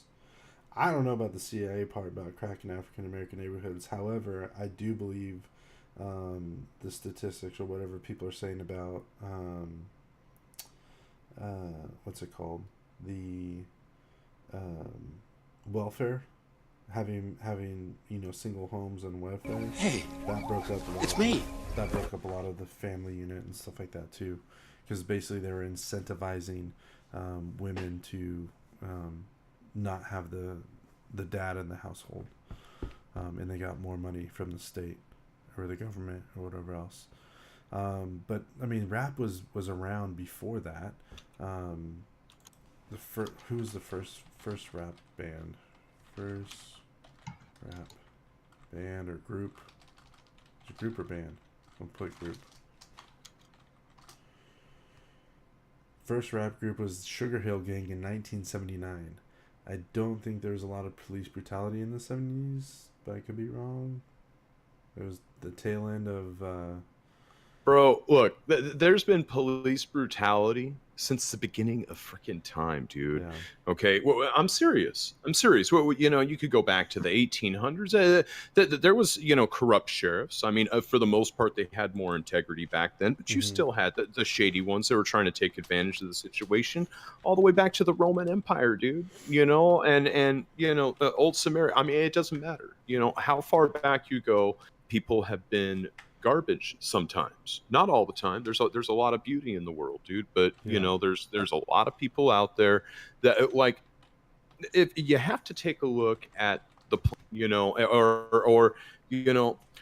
so mattering on how much division there is, if you took a look at the world, you could take a look at like a color coded map. Uh-huh. And where green is, hey, it's chill, dude. For the most part, people get along. Yellowish, it's kind of middle of the road. Red, it's kind of dangerous. And if you take a look at kind of the success of the world over the last 50 or 60 years, has kind of represented that to a degree. Well, right now we're getting a lot of yellow, all up in here, man. And it really makes me sad, that people can't come together. It's not that difficult to have compromise if we're just talking the truth. Okay, it's like, look, dude, we love America. I know you love Mexico, or you love Venezuela, or you love Argentina. So why don't we come together on discussion to see how we can improve the situation for you without absolutely having to put our country in a severe disposition. Mm-hmm. and really get to the table. And I feel like that's kind of what Trump's trying to do right now with a lot of nations as much as he can. You know? I just think he gets way more pushback because it's Trump. If it was someone else pushing the same agenda, it might be easier politically, and I think more people would be a little bit more on board with it or open to listen to it. But because of Trump and just his persona and how he tweets and all this other bullshit, like, I, like I get it. Like, you know, they don't want to view him winning. I think it's a personal thing against Trump and not what's best for the country or what's best for the situation at hand. Does that make sense? Hmm. Yeah, absolutely, man. And so, like, the whole shutdown thing was terrible on both sides. You hear stories of Democrats going on vacation. You hear stories of all this other bullshit happening. But yeah, school funding. Oh gosh, that sucks. School funding is scary as shit. And Actually, I ran for local government out here in Hillsborough for Hillsborough City Council, mm-hmm. and one of my proposals I tried to kind of get out there, but to be honest, man, the whole damn thing's dysfunctional. You know, like all these meetings, like I could have talked to hundreds of people, you know, just walking around going door to door, Yeah. you know, instead of going to, you know, one of their events. You know, it was so slow, dude. You know, but basically, you know, what I would instigate would be the voucher program, but I would inflate it. So, you know, Trump and DeVos, I think they recommended what it was, a $5,500 voucher for schooling. I don't think that that's nearly enough because it's kind of expensive nowadays, and you really want the free market to actually be able to compete with the public sector. So I would say, you know, and the states are responsible for maybe another 1,500, okay, per student. So then that raises that total to about 7,000 per student. You can have, you know, 300 students. You know, you're looking at, I mean, a fair bit of money. You know, I would think. I mean, I could run the math here, you know, real quick, dude. But I know it's for sure. And like the biggest thing too is, yes, you can sit aside, and the schooling system, or however else you want to break it down, is just screwed up in certain states to all holy heck, and it can be argued one way or the other. Yeah, so check this out, bro. So $7,000 voucher, okay, 300 students, $2.1 million would be the budget, and it could be, you know, it could be tax free because it's education. Okay, so, you know, not nonprofit and all that. So, you know, for you know, leasing the property, or maybe the property's, you know, owned, and then like 10 teachers. And then slight administrative staff, and then you can just, you know, hire out, you know, the janitorial and the food services. I think 2.1, you know, is relatively reasonable. Now, it would probably require, you know, a little bit more, you know, startup funding for equipment and stuff like that. But with technology the way it is, especially with optics, and like Elon Musk's neural net that's going to be coming in the next, you know, couple of years. Education is going to change, dude, and you're going to be able to do a lot more with a whole lot less. And so, you know, now for instance, that's 300 students. Okay, well, so a lot of the times too, right? Like a lot of the budget gets spent on like school supplies, like books and everything else like this. When are we going to start using like technology to where like iPads or stuff like this, like books are done on this? Like, can you imagine all this person's school books, and the school just has to buy like an annual subscription to, or like, okay, you need an annual subscription for one to keep like the database of the school books relevant and to do the updates and the maintenance and all this other stuff. Like they're gonna have to do that. They've started that in some of the high schools around here. They've actually started that. Plus, it's been on the economy in a way. If you think about it one way, like you're not tearing down trees to make books, but then again, you're putting a lot more lithium batteries. So I don't know. It's a catch-22.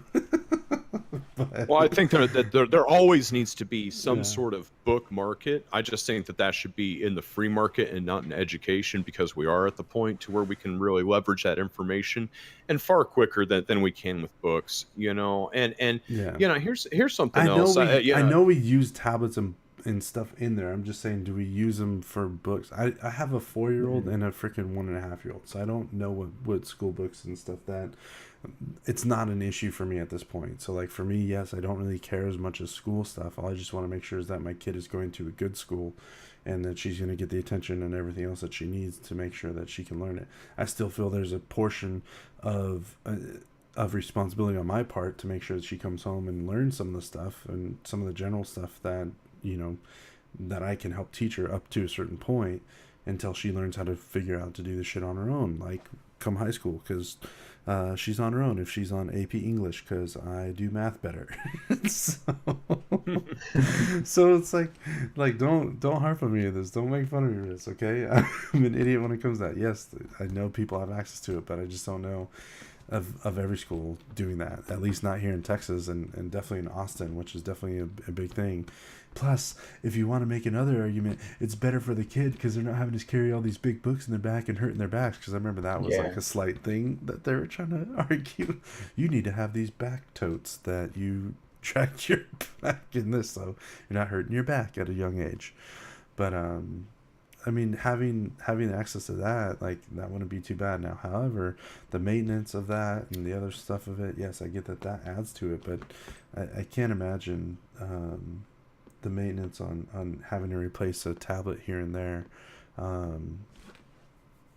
is, I don't know, might be more cost effective than having to get a whole new edition of books because something changed in a book, or now they want to put Mr. That would be the eventual cost, not the original cost, though. Right. Well, and something else that I feel like some of the markets are starting to move to is like short-term rental. You know, so you go and you can pick up an iPad. Maybe you pay like, you know, $30 a month, you know, access, but that also covers your insurance, you know, or something like that. Now, obviously, if you lose it once, you know, whatever, there's probably going to be, you know, something, but there's a lot of companies that are kind of, you know, doing this, you know, on multiple fronts. Like downtown Portland, they have that access for bikes. So you use your phone and you unlock the bike, you know, with the app, and it charges you, you know, however much. Yeah. And I think that they're going to move to like a moped, you know, type system, which would be pretty tight, dude, because, you know, walking downtown, there's a lot of hills, dude. Yeah, for sure. Yeah, I know like Android tablets would be cheaper, and if Apple's, you know, working with students and doing stuff like that and preventing, you know, doing it for schools there. There's just a lot of stuff that you can learn from that. The scary thing is though too, well, I guess the new iPad now, which is at like $300 something bucks, has pencil support. So I mean, you can still teach them how to write and stuff like that too. I'm not saying like getting rid of all that stuff. I mean, how many? They don't even teach cursive anymore, from what I understand. Is that right? So like that's even kind of crazy to think about. Yeah, that's a crying shame, man. I remember when I was learning, you know. Yeah. What did you were talking about? Because kids don't respect things that they didn't work for. Yeah, so like kids, Wallop or Walp said, I think students should clean the school. Would teach kids to value the place that they're at. I mean, teaching your kid to clean up after themselves, it's kind of a hard thing to do. I'm a dad of a 4-year-old, and we have toy jail now. So if I have to pick it up, the toy goes in toy jail until she does a chore to free him or her or doll or whatever it is. Absolutely, man. So yeah, we got an 19-year-old dude. Yeah, and I'll tell you, you know, I was worried, you know. But then he bounced back, dude, and I think it was largely because when he was 16, my girl and we took him to Oregon Country Fair. Now, I don't know if you or any of our viewers here, you know, knows what Oregon Country Fair. Yeah, I Yep. know where that is. Yeah. So it's roughly, like 150, 200,000, some years hippie fest. It's a lot of people, man, and like over a dozen campgrounds in the area. And the whole time, basically, as you're going in, you're getting offered, hey, mushrooms, doses, freaking nuggets, whatever, in addition to everything else that you would ever want to throw, your money at. Well, anyways, I took him there, and I was being relatively responsible parent mode. I had literally just told him that I smoke. I was really, I kept it away from him, the whole time. And we Well, had that's better. I'm from Fresno, California, so I mean, freaking, I'm used to hearing stories about a parent giving their 8-year-old a tattoo because the kid was crying and wouldn't stop until he gave him one. Nice, man. Well, get this, bro. So if that wasn't enough, though, okay, you know all about the country fair, man. Like 70 bands, and anyways, over the course of that weekend, because we camped, for almost 5 days. He saw probably 500 racks of boobs, dude. Yeah.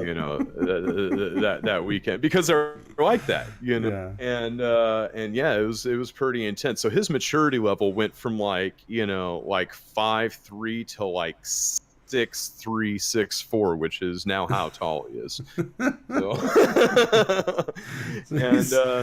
So toxic masculinity helped in this case. No, I'm just kidding. Well, it was he wasn't like hot dogging it, but he was just like all of a sudden now it just wasn't a big deal, and now like a couple of girls want to move in with him, and he's worked since 2 months out of high school, and he's getting ready to go for an internship to be an electrician, and get all that stuff rocking and rolling. He's a good kid, man. For sure. Yeah, but I was really worried because he was right there, kind of on the cusp, when all the garbage started coming out, dude. Like he was starting to really become aware, kind of what was going on. So I had to give him some pushback. So I made him read 1984. I made him read, A Brave New World, and the Hunger Games, and what and Tales of Two Cities, and just let them know just how bad it can get if you let it. And you never want to be forceful. You never want to have to go to violence unless you're literally being attacked. You know what I mean? But you have to fight back with every inch of your drive, dude. Did you ever spank your kids? Or kid? There was a couple of times, but I really, talked him through, I would say 98% of it. It's gonna hurt you, bro, but it's gonna happen. No, just kidding. But no, I give Stern pops like here and there, but not like every day. She doesn't get like spanked every day. She's not bad. And then I don't believe in spanking when they're like hitting somebody, because that just sends a hella fucked up message. Don't hit your sister, and then you're popping them. Like, but you're hitting me. What's going on? So, and plus, I've been singing, bro, for probably about 30 years, and so I've got a really loud voice. And so I kind of transitioned to that. So if he wasn't listening, I'd have my booming voice, and he'd know that I was serious. and even though he wasn't happy, he'd fucking do the dishes or something. And I'm a very avid gardener, man. I do urban organic food foresting, basically. So this last year grew probably about 13,000 square front and back. And of course, my 4 Mary Jane plants, which came out absolutely bodacious. No, for sure. I mean, your voice, man. I'm getting excited. I can't show my waist down on the stream right now. You got me going. I'm just saying. And I'm not, and I don't even swing that way. I'm like, hey, can you read me a 50 Shades of Grey tonight as I fall asleep. No, I'm just kidding. Right on, dude. No, I'm just, he's like, I don't know what I walked into now. I feel awkward. I'm gonna go now. Bye. No. I was just trying. I killed the joke. I took it way too far. No. I'm just teasing. I understand, bro. I understand, bro. Hey, I you can know, relate. I like singing and playing guitar myself. And they say that Republicans and conservatives are not creative, and I'm like, what? I paint too. It's almost like I'm a fake libertarian. I'm a fake libtard. No, I'm just kidding. I don't know how to do this. This is funny. Just saying the majority of liberals aren't crazy. Social media, SJ Warriors don't represent the majority of young liberals. I agree. Same thing of like how the Proud Boys don't represent all conservatives and that sort of stuff. It's me. I don't, yeah. However, this is an example. I should be able to pull this though. It's like this little sponge, and I'll try and absorb everything you're putting out. Do it. Being a parent sounds scary as hell. It is kind of scary. Someone here was okay. This is the first time I've ever gotten on like a Twitter debate with somebody, and I felt bad because some of this other guy was tagged into it. And this is the first time I've ever been called like a MAGA person, because I don't even own a MAGA hat, and I've never really come out and say like I fully support Trump or I love Trump or anything like that. I've just posted a meme, and it said it was from the Royal Rumble with Brock Lesnar and his eyes doing the crazy eyes, and I said, this is liberals when they see a MAGA hat is what I made the meme. And so he called me a fascist. I got called a fascist over a meme. This guy is also going, toxic femininity isn't culturally acceptable or spread widely as a good thing, unlike toxic masculinity. Exposing children to experiences that prevent suicide means letting them decide what they want. And yeah, he was just going off on this all this crazy stuff. He even called me like a bad parent. I'm like, dude, you don't even know me, man. I was like, it's kind of harsh. Like, I don't even know who you are. And this guy straight up just went ham on me. And this one person was like, well, I don't know about butchering animals for fun. But the guy was talking about, well, first off, this.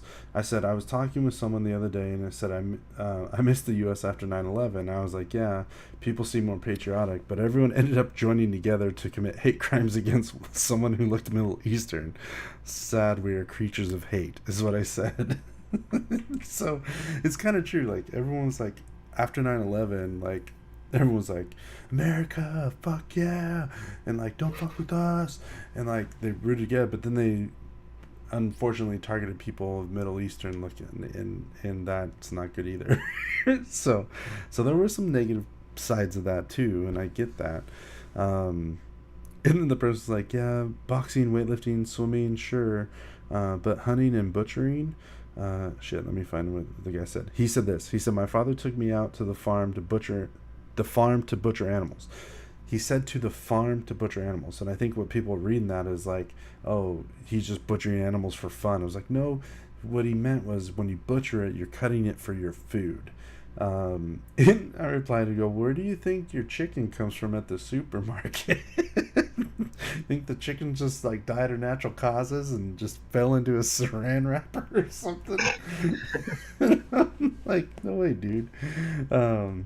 He's like, I want to give it a cheesy voice, but I won't. It's like, I'm going to. So, F it. So Yeah, hey, go bro. Yeah. I know that it's like a little over a month too late, but I'd like to tell you a joke. So, Go for it. How do you preface it? Dude, the punchline is a month old, but it's still funny. it is. So what as long as it's not racist, you can do it. What do Hillary Clinton supporters and Christmas lights have in common? Oh, damn it. They don't email each other? I don't know. They tend to stick together. They're not all that bright, and generally speaking, more than half of them don't work. Oh! Got him. Yeah, I Yeah, tell you, no. bro. That's the reason. That's the reason, bro. Why there's not so much pushback is because the majority of conservatives, they got fucking careers, dude. Now I'm not trying to say that there ain't no liberals that ain't out there working. I'm Yeah. just saying that a majority of the liberals are in school and they're not really doing much. They're perpetually. The thing is, I just don't get this like mindset of like, what's this protest really gonna do? And like the women's march stuff, I saw. Have you ever seen Zeitgeist Addendum, Moving Forward, stuff like that? Peter Joseph, Jacques Fresco, Venus Project, stuff like that. No. Okay, well, basically, Jacques Fresco, he just passed away like last year. His idea is incredibly brilliant, which is basically building these futuristic cities that are all completely, self-sustainable. And of course, you can add, modules on, and it's very high tech, and it's all about knowing about the planet, knowing what's here, and basically moving out to space. So basically, shit and trying to get to like the 2050s, 2060s, and really, try to reach our potential. I really like that. The thing is, Peter Joseph, and he's really intelligent too, but the thing is that he's basically looking at like space communism. Mm-hmm. And it would have to be through, authoritarian, because, you can't have just little pet projects. Like, you have to be all in, Mm-hmm. and the thing is that if it's not organic, okay, a wise man once told me, anything for the most part is kind of like farts. Mm-hmm. If you have to force it, it's probably just shit anyways. Yeah. Probably. And it's the truth, dude. So we have to respect the individual, and that's the one thing that I think America has head and shoulders above any other countries in the world right now. Yeah. I'm not trying to say that there aren't great places to live in the world, but when it comes down to individual liberty, but the thing is that we've had so many people that have subverted the individual, and they're going more for the collective. That's why I don't believe in hate crimes. Like, for instance, if a KKK member bashes a fucking black dude's head, okay, Mm-hmm. he's not more dead because he's black. Yeah. He's dead. That's murder. That's the freaking highest crime in the land. You know what I Right. mean? And so, hate crimes, yeah.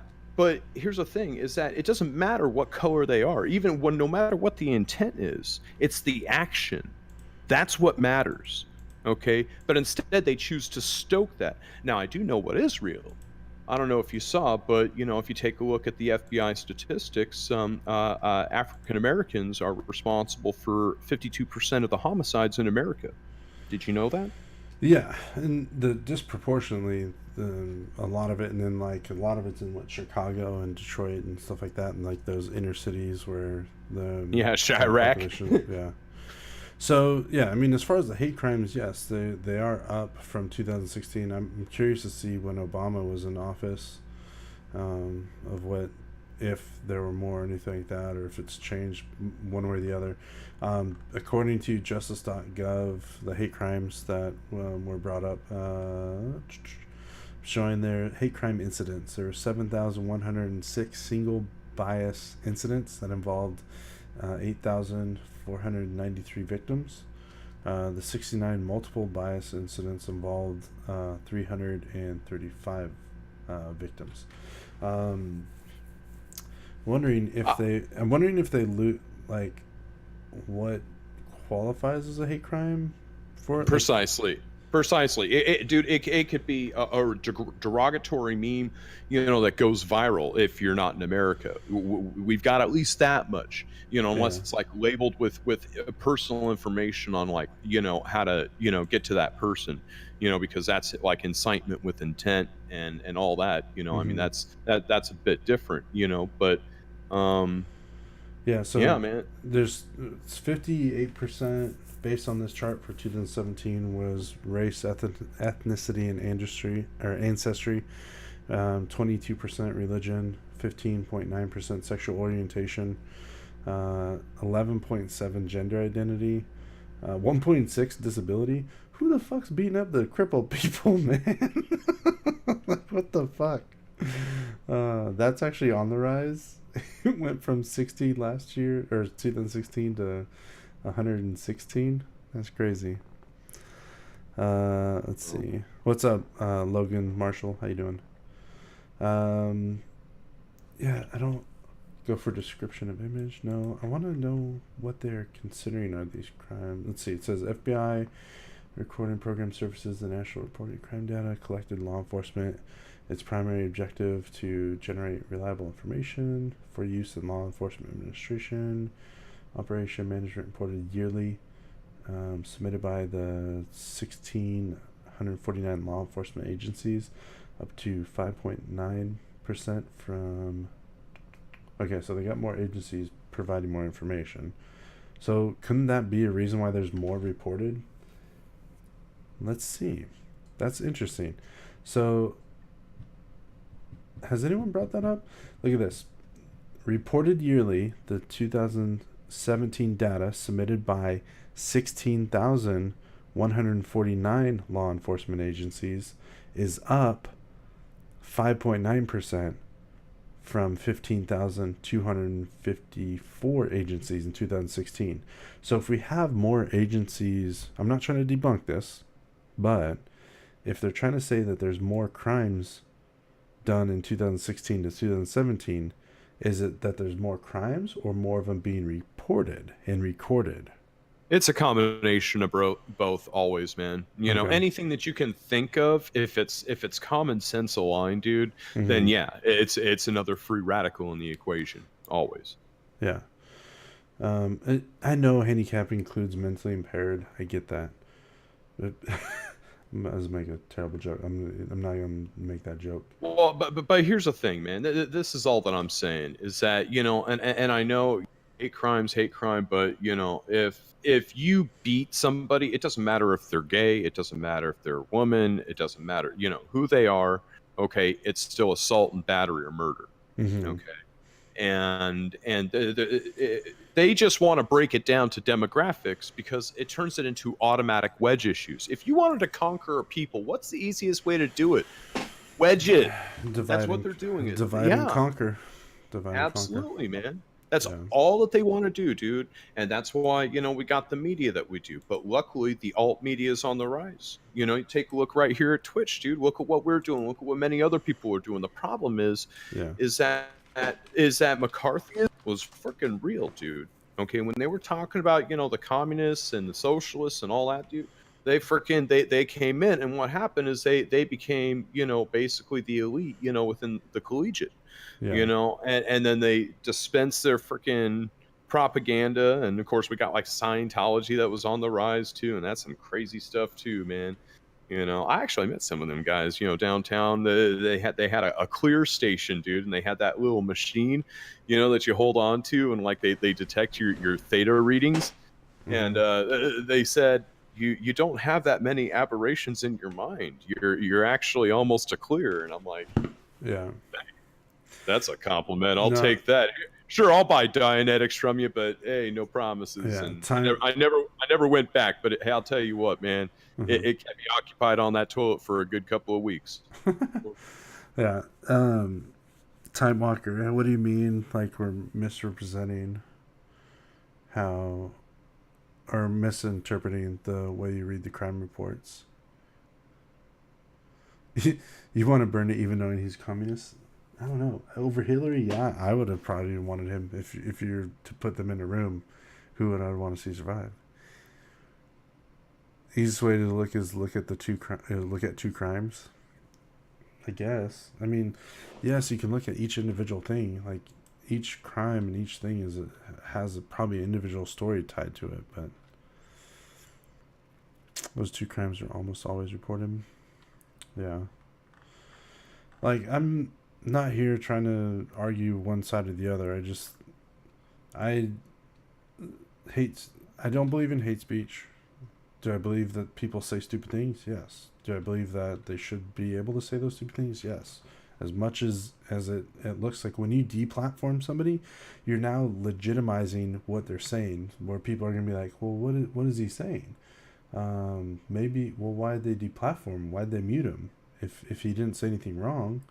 Because whenever the person, whoever's shutting up the other person, looks stupid if they weren't saying anything that was morally wrong or unjust. But if it's saying something like, if you're saying stupid shit, then you're saying stupid shit, but you can't just like block people from saying stuff because you're afraid or saying that they're a Nazi or using racism when there is no such thing being done. Maybe I'm falling for a stupid trap. I don't know, but I tend to believe... Hate Crime Row took office. I think that might have something to do with, I don't know, maybe like Native Americans and freaking, black Israelites, walking up to 17-year-olds with freaking MAGA hats, beating their freaking drum 6 inches from their faces. If you want to talk about hate crimes, there's a freaking hate crime for you. Okay, and I see that stuff experienced all the damn time. That's the crying shame of it. Okay, in all actuality, there's actually very few white racists out there. They're just getting fed up with being the freaking scapegoat for all your bullshit. Okay, and that's the truth. That's the truth. No offense. Okay, but that's the way it is. Okay, we're all just people. We're all just trying to get along. Okay, and hate crimes, as bad as it is, hey, you know what? I've been called freaking honky, gringo, whitey, freaking Wonder Bread, whatever. I've been called everything. And you know what? Life goes on. You don't hear me, complaining and wanting to march against, it's life. And until there's mitigated suffering and you can't break groups down, that break them into groups and then demonize. Everybody has what they need, and I'm not talking about a socialist saying, but I'm talking about once our technology gets to the point to where abundance of bare necessity resources, so it mitigates suffering and it's not like dependent on the productive class, but it's just because our technology has gotten to that. I think we'll notice a huge decline, in violence, because a lot of it is intergenerational and systemic. And until technology gets to the point, and we're almost there, it's not going to take too much longer. We just need to preserve America. You're going to have a spike in, like, depending on where these things are being reported. I'm not trying to say like these things are infallible or these things are incorrect. Like, whatever data they have is correct from what they have. But if they're only getting 16,000 law enforcement agencies and they added another 1,000 from last year, there is going to be a spike in how many get reported. But yeah, there's two problems with those. Like, well, there's a 6% increase in reporting agencies. Yes. Well, yeah, but you always have to allow for variance. That's why you look at the aggregates and not individual reports. Right. So if the per 100,000 thing is the same across the board, then that's the true tale. Yeah, I'll be right back, brother. Yeah. It doesn't break down the known offenders yet. This is something else from justice.gov. It does have a link to the FBI one there, but yeah.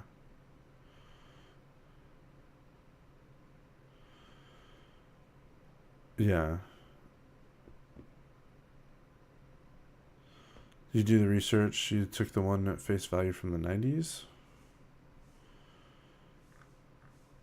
Well, were they recording for that? Were they, like, depending on what their crime data that they had for it, like, it just, I don't know.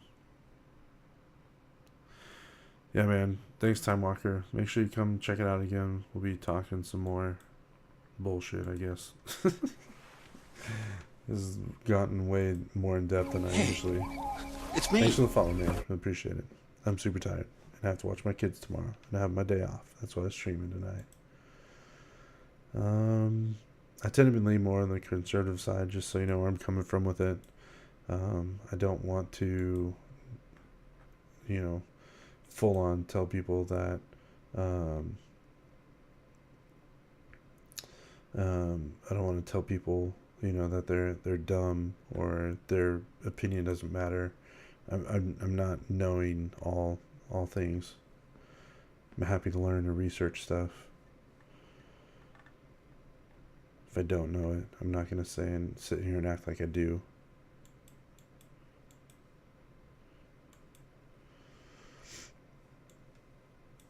Oh no, we have a Hassan person. Were you the one banning me, Bree?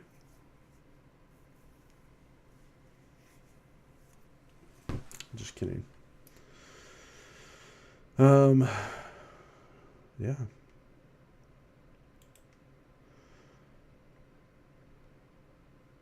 How you been, Twitchy? Not too bad, honestly. Yeah. I've just been busy with the usual work, and you know what else.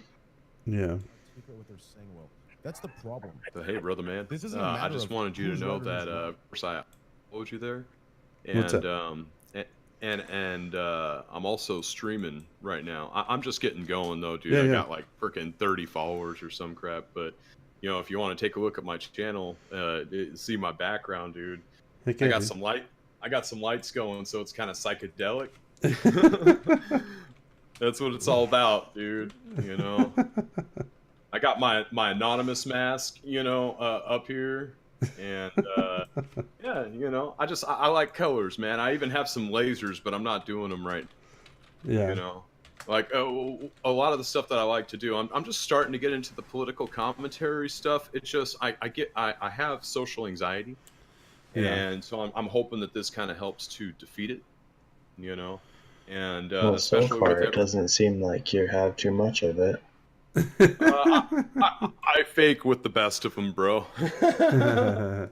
You know, I went. You know, when I was like 26, man, I ended up landing a job at Phillips and Company Securities. I was selling stock and options and all that stuff. And I was talking with you know, people that had like a net worth of, you know, 50, 60, 70 million, dude, and Mhm. bullshit my experience through to sell them and open accounts.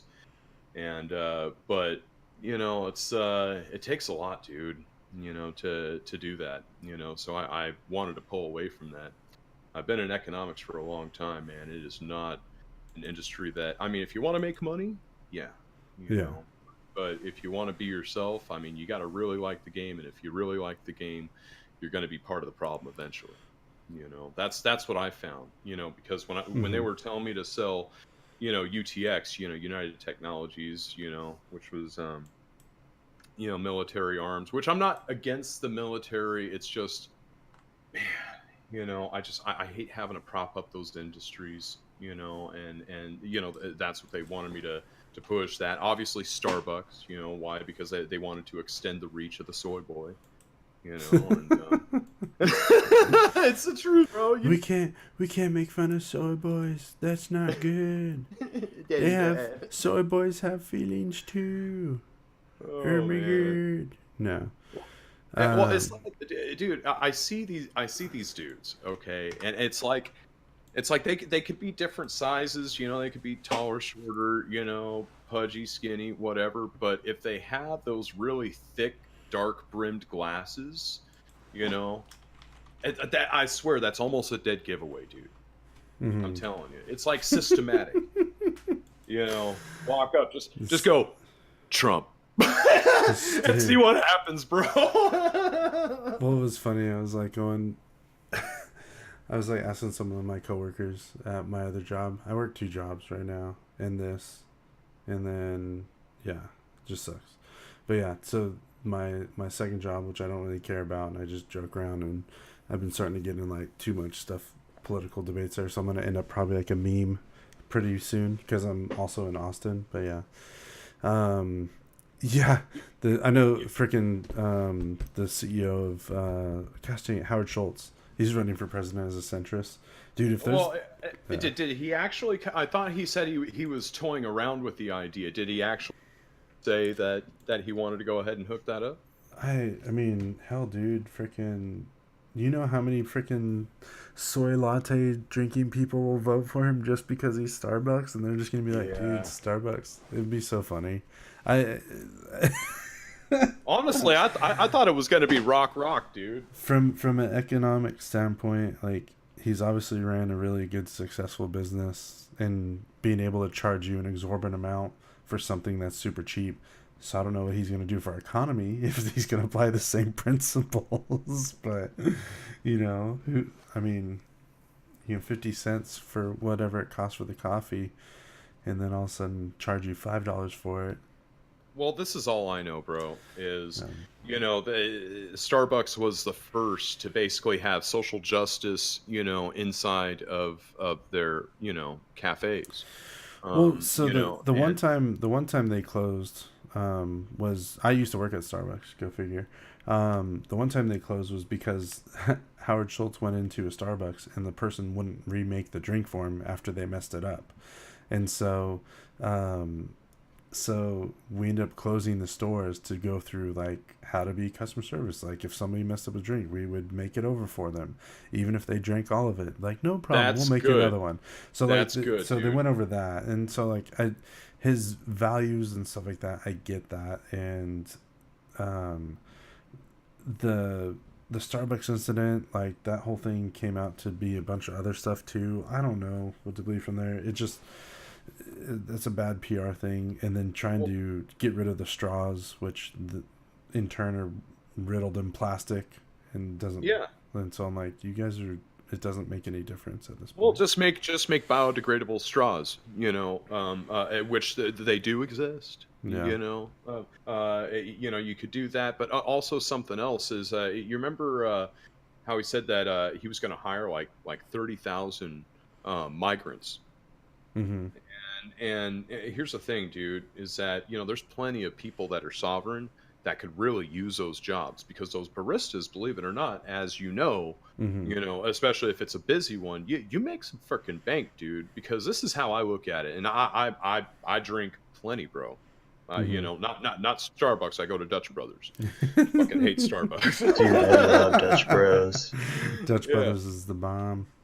Yeah, man. They don't have I that got- here. Whenever I go to California, I go and make sure I hit up a Dutch Brothers. Yeah, dude. And around the holidays, man, you get a shot white coffee eggnog latte.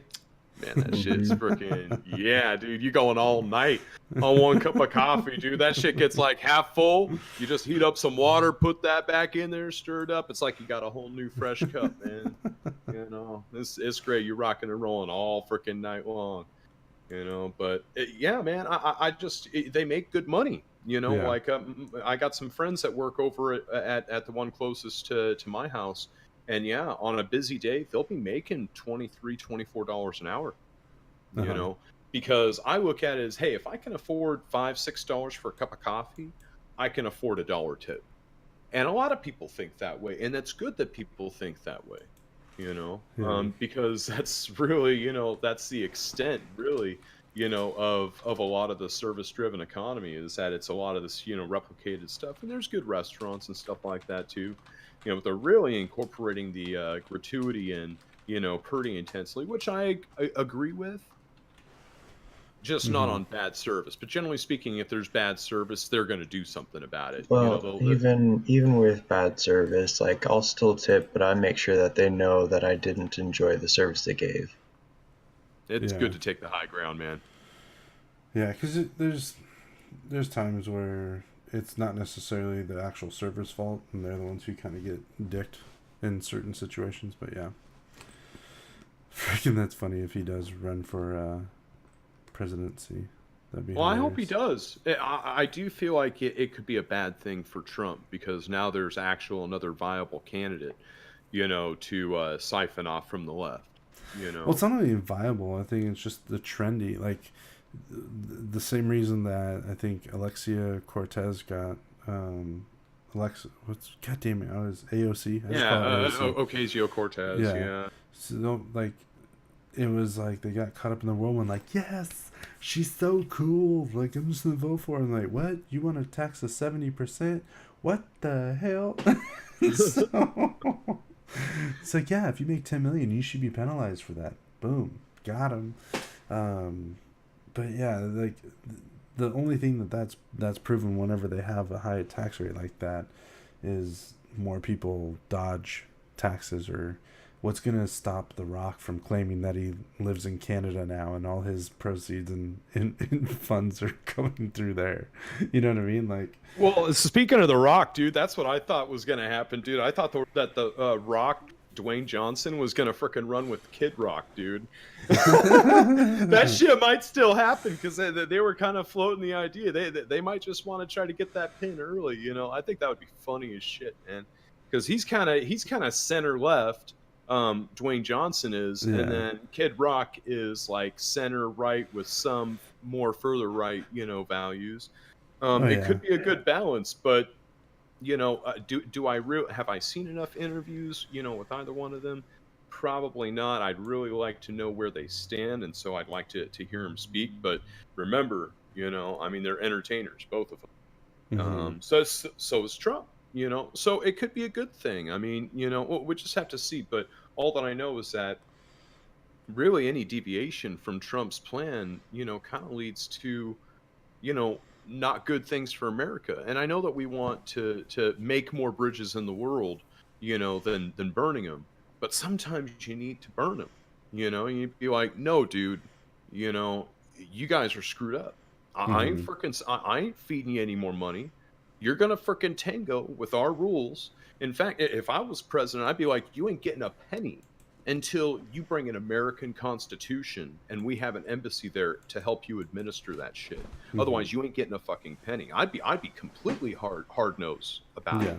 Free speech. People can arm themselves, dude. Private property. You know, the whole kit and caboodle, dude. Yeah. Whole 10 yards. I wouldn't give a penny. And you know what? A lot of these places in the world would start straightening out, I Yeah. think. You know, because they would have to tango. Well, same that's with, how we should- Same with like how like a lot of things are being tackled. Like, two things that I think could benefit also is the government just needs to get out of marriage. Just stop. Just get out of the marriage portion of it. That'll also alleviate stuff. Let the states decide what they need to do on a state level, and then abortion. Just let it go to a state level. Because that's the only thing that's going to happen if they overturn Roe versus Wade. Is it's not going to make abortion illegal. It's just going to put it on the states. The state to decide what they want to do with it. And we obviously know what New York wants to do, so it's kind of scary. But here's the Yeah. thing: is that that's not really going to change, you know, any situation returning it to the state. You know, I mean, I'd say, look, you know, if you are 5 months pregnant, okay, more than 5 months pregnant, you should, unless it's gonna freaking kill the mother, not stress her out, not make Yeah. her feel anxious. You know, doesn't, you know, if she doesn't have a pain in her leg, doesn't freaking matter. If she's gonna freaking die because she brings this baby to term, okay. But other than that, I'd say 5 months. Otherwise, you're freaking murdering your child. Yeah, but that already, Okay. I mean, it's not against the law if there's something that they say is a viable reason to kill the fetus or to get rid of the baby that is going to do that. Aren't they kind of already doing that in those one-off cases? They don't really need to do a law for that, right? And so whenever the law was worded the way it is, it just leaves it open for them to be able to, you know, because it says explicitly, shit, I have it pulled up on my phone. Hold on. I've been talking a lot about this the last couple days. It says in the new law, verbatim for the thing there is, it says,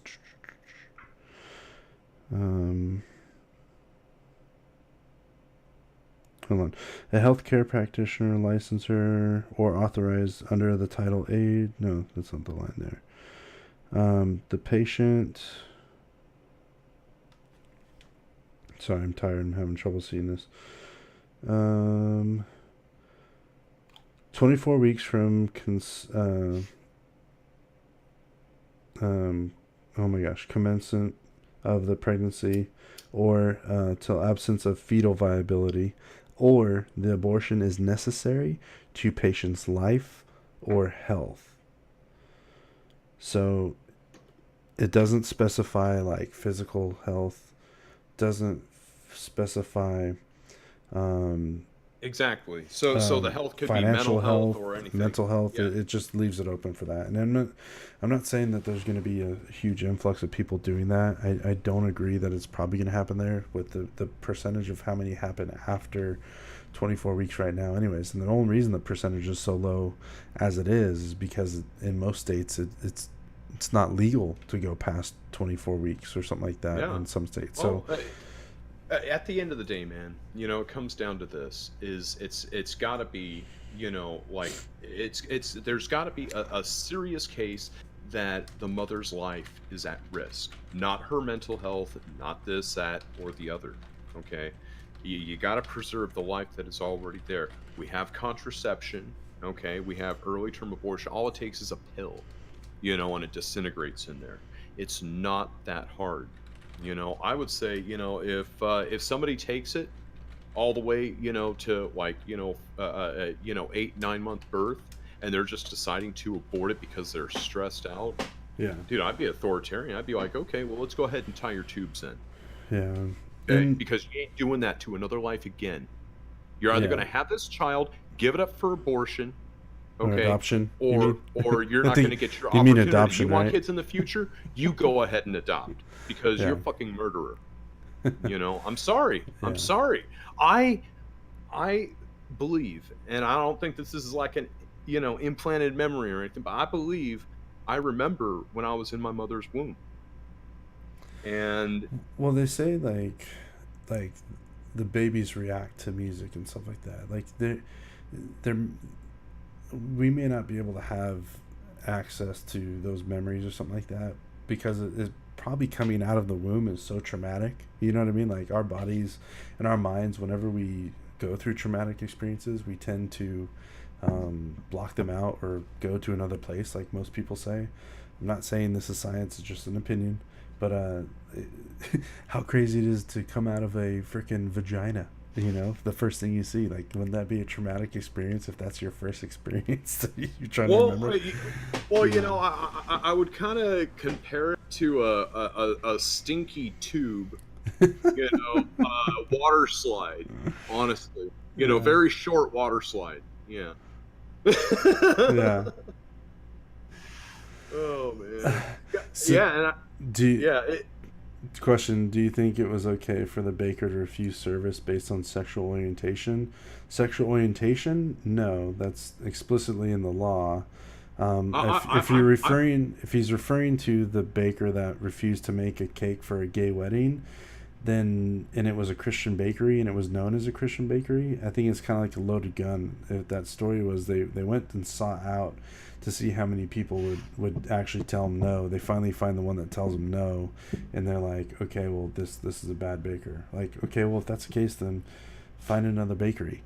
I've seen another video, which probably people hate this guy, Steven Crowder, where he goes to a Muslim bakery to try and do the same thing, and no Muslim bakery would make the gay cake either. But no one makes a deal about that. So it's Exactly, dude. and That's what it is. It's like I looked at this study, the other day, dude, showing, okay, well, here's all the left news organizations, here's all the center, here's the right, here's conspiratorial, here's, neutral. And it's just like, bullshit, dude. Like 90% of these are just like BuzzFeed. There's just different scopes of control and levels of funding and propaganda. It's the only difference. Same thing with Fox News. Controlled opposition, bro. That's all they are. Yeah. You think it's okay for them to refuse service to it? I mean, they have the ability to do that. I mean, they have the right to refuse service to anybody. It's a right do you that know they have why? as a business. Do you know why we need to have the ability to refuse service? It shouldn't matter, because especially in today's economy, okay, if somebody says, I'm going to refuse you service because you're Asian, dude, that's going to freaking go viral, and they're going to lose 20, 30, 40% business, unless they live around a bunch of freaking people that hate Asians.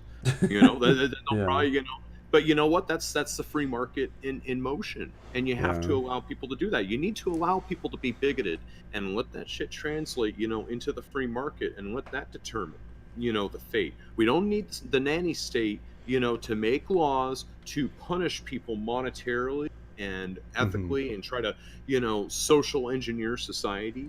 Yeah. That's not their job. That's not why we got them in there. We got Well, them in there yeah. because we want things to get better for everyone. Well, a lot of these things is a lot of these talks and a lot of these debates and all this stuff that's out there is these talks about hypothetical what ifs on both sides instead of like an actual, solution or thing to fix this one way or the other.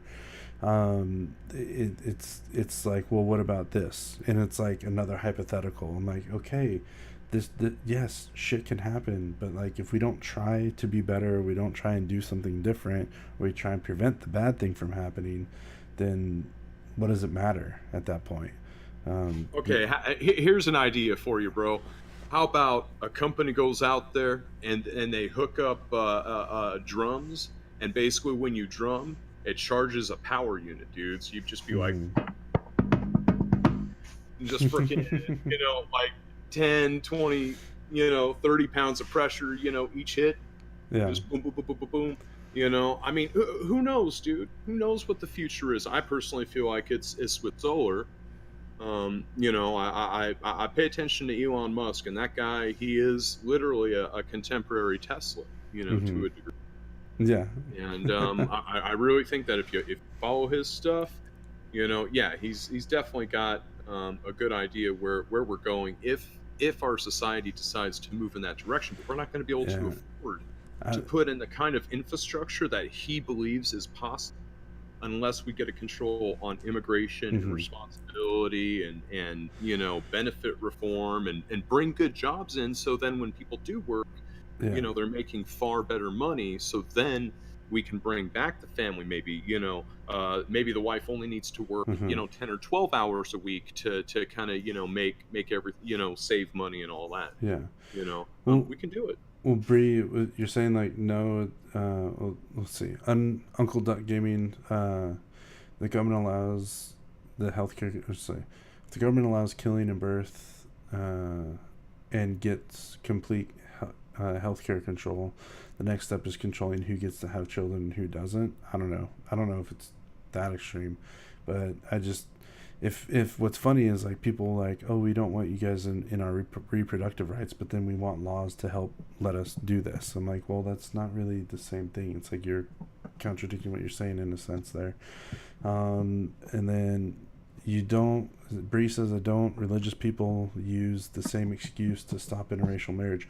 First off, which religious people? Because don't Muslims condone dating outside of their religion, and like don't they disown like family members that do that? And Bobicus, I don't change your mind because it's not getting built. I don't know. We'll see. I don't know what the clock is for the Republicans or the Democrats or whatnot to come up with it, but the government might be shut down again soon if they don't. So I'd imagine they would. But what religious people use that excuse to stop interracial marriage? I can't even think. I don't know any Christian ones. Like as of recently, are there any recent stories that happened? But I'm getting pretty tired. I'm gonna have to end the stream pretty soon. But yeah, dude. Well, it's certainly been a good chat, man. And yeah. So you say you do music too? Yeah, I play guitar, and the name came from my failed Christian band that I was doing. That's why. And I had T-shirts, so I sold all my T-shirts that I didn't sell when I was playing. I sold them as stream shirts because it worked the same anyways. Right on, man. So don't look up my music. It sucks. Although, bro, it's just about participating and trying to make something either cool or beautiful, or whatever. I'm proud of one of the songs I've made. One of them was are you familiar with To Write Love on Our Arms? That organization at all? No, I'm not. So To Write Love on Our Arms is an organization that tries to counteract like suicide and stuff like that. And they actually won like this contest for like a nonprofit a couple years back from USA Today to get like $1 million. And what they do is they use music and they go to like festivals and they just kind of counteract depression and stuff like that, and cutting and self-harm. It's a really crazy story about this guy Jamie who had a friend who needed to go to rehab or go into this facility, like a mental hospital, to get help, but she couldn't because she had to wait until like she detoxed or something. It was something weird. So what he ended up doing was he ended up staying with her 24 hours, kind of helped detox her, get her back on track to where she can do this, because she was suicidal. Basically was spent the day with her, went to concerts and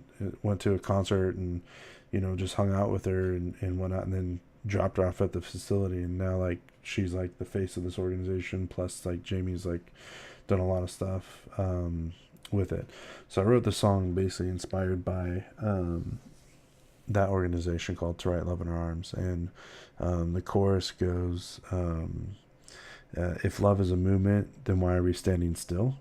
And it really, really resonates with me today, thinking about it now. Is like, you know, a lot of these people say love is important, and love is a verb, it's an action, but yet we don't, as Christians or as even people, you know, we fall really short of showing it as a movement and showing love and going to people where they're at and meeting them where they're at, as opposed to just like sitting on our moat or sitting on our, you know, hill and saying, all right, you guys suck, but if you guys want to come, we're open doors. No, we need to go out to where they're at and live life, you know, with people where they're at, whether they believe or not, and just love people regardless whether they believe what you believe or not, and stuff like that. So yeah, That's super dope.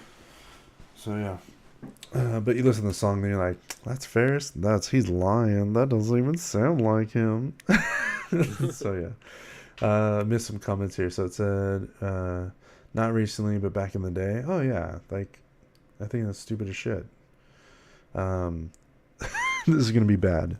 I'm gonna end the stream on this, and I might get banned, but it's okay. It's worth it.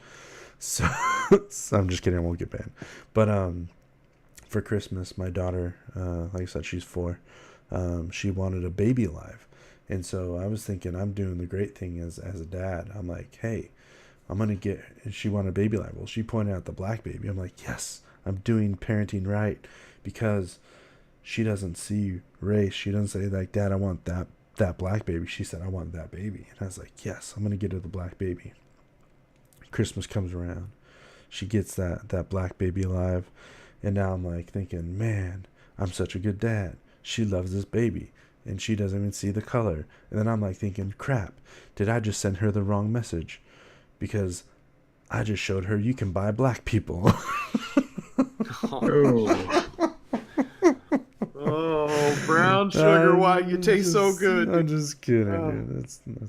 I'm just kidding. Well, I did buy her the black Baby Alive, but I don't think she thinks that, and I don't think that either. It's just a joke. I'd like to report you. Reported for racism. He buys black people. Shit. Yeah. Well, I'll tell you what, though. At the end of the day, okay, I still haven't seen that welcome letter to Wonder Bread University. So, you know, there is a little bit of a double standard there. I just got to say. Yeah. Because you can't say white, you know, it's got to be Wonder Bread. Dude, there's shitty people, Bree. There's shitty people. There's even 2 women who beat up a trans girl, which is a guy. I don't know how to react to that. But there's... Well, bro, I live in Portland, so I generally see like 2 trans girls beating another trans girl. You know, I'm serious, dude. I've seen it all. I've seen it all, dude. Yeah. Happens it's all the crazy time. out there, bro. Go to the Pearl District, bro. Like 1313, man. You know, go where they got the all male strip clubs, bro. You know, and they're doing the YMCA with the eyes. You know. Yeah, I don't think interracial dating in the U.S. is bad. I think in other countries maybe it might be. I mean, I still feel like other races encourage.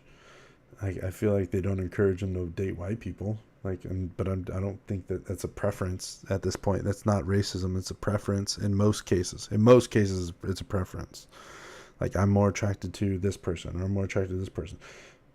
I think people are beautiful in any color. There's a certain thing that beautiful people are beautiful people. Dude, I'm tired. I'm going to say something stupid. I need industry. Well, hey, bro, I tell you, man, yeah. it was a lot of fun talking with you, dude. And yeah, I like I said, I followed you, so maybe we can do this again, man. I'm down, dude. I usually will stream every Wednesday for sure, and then it's kind of up in the air the rest of the week. But usually, I work 4/10s at my other job, and then I usually will stream like Wednesday night, Thursday or Friday, and we usually do a talk show on Saturday with my other buddy. But because of some of the political commentary that's been happening tonight, I was like, "There's no conservative voice out tonight. I'll do it. I'll try it. I'm not trying to be a dick, but yeah." Well, just send me a message, if you're gonna do that, I'll add you as a friend, and yeah, I wouldn't mind, helping you out with a little bit of commentary, dude. Yeah. Like I said, I worked with the Trump campaign. I made over 5,000 calls on my own dime for that guy, So I know a lot about, kind of the inside scoop and a little bit, and we've all done our research, man. And it's important to be armed with the facts. Unfortunately, I don't feel like the left has given us much wiggle room, dude. It doesn't matter if we have the facts, because that's not their perception, and they're just going to be mad. And so I always have hope, bro. I always have hope. But today was the first time I was like told that the right doesn't care about facts and they care about feelings more. I was like, what? I was like, no, this is what we usually say about the left. That's why I was laughing. I was like, no, we got hearts. We're just we got brains too. There's okay. I don't know if you've ever heard this, bro. But if you're like a teenager, young adult, and you're not a liberal, you don't have a heart. Okay. But if you're older and not a conservative, you ain't got a brain. If you're a teenager, you're just a prick who likes to smile. Guess I don't have a heart then. Teenagers are, dude. Can you imagine if there was Twitter when we were like teenagers? Freaking hippie. I don't think Can you imagine if social media was around when we were kids and that was forever on the internet? The stupid shit we did. Dude, all I know is that like I was playing EverQuest and Asheron's Call, like 99, 2000, and I was hooked, dude. I was hooked. That's all she wrote, bro. I've said many a joke on a Black Ops game, or no, it was Ghost Recon on the regular Xbox, on the first Xbox, when I played Xbox Live. I said many homophobic jokes that were very hilarious, but now they're very politically incorrect. Always shitting himself. Who doesn't hold? Damn it, we gotta stop shitting on the social justice warriors. Please do me a favor, subscribe to PewDiePie.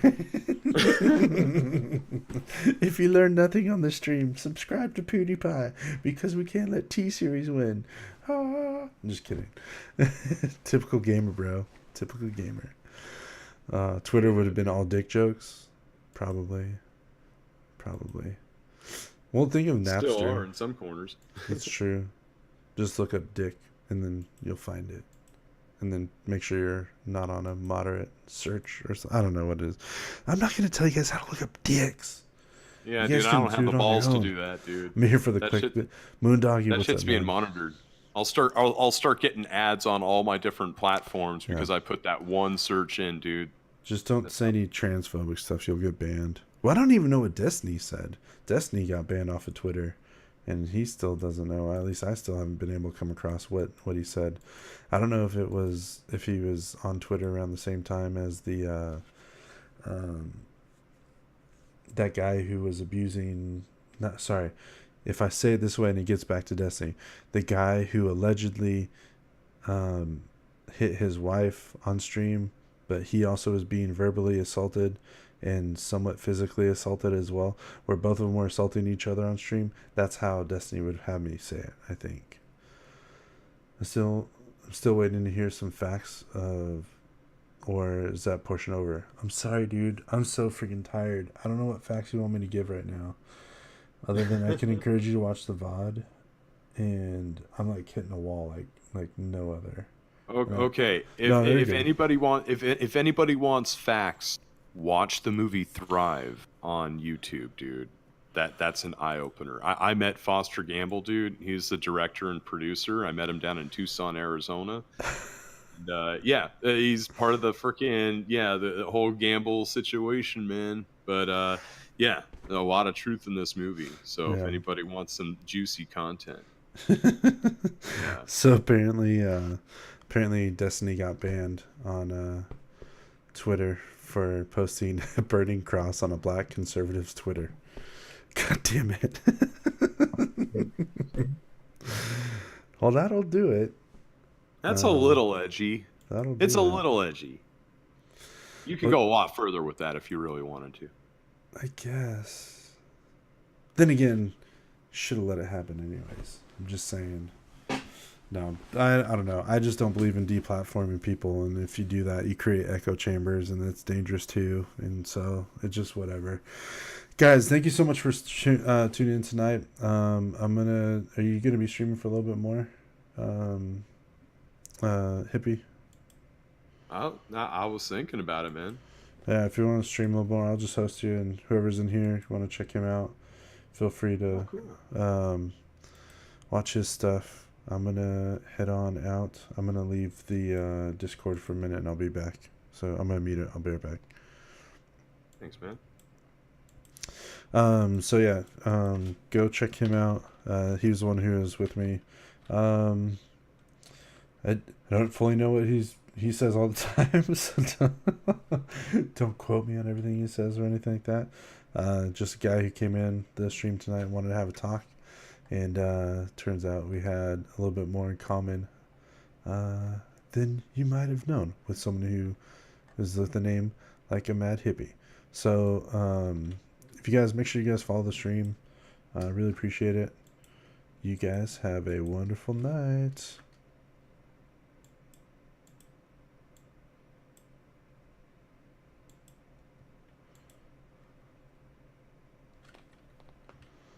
Go raid, go raid.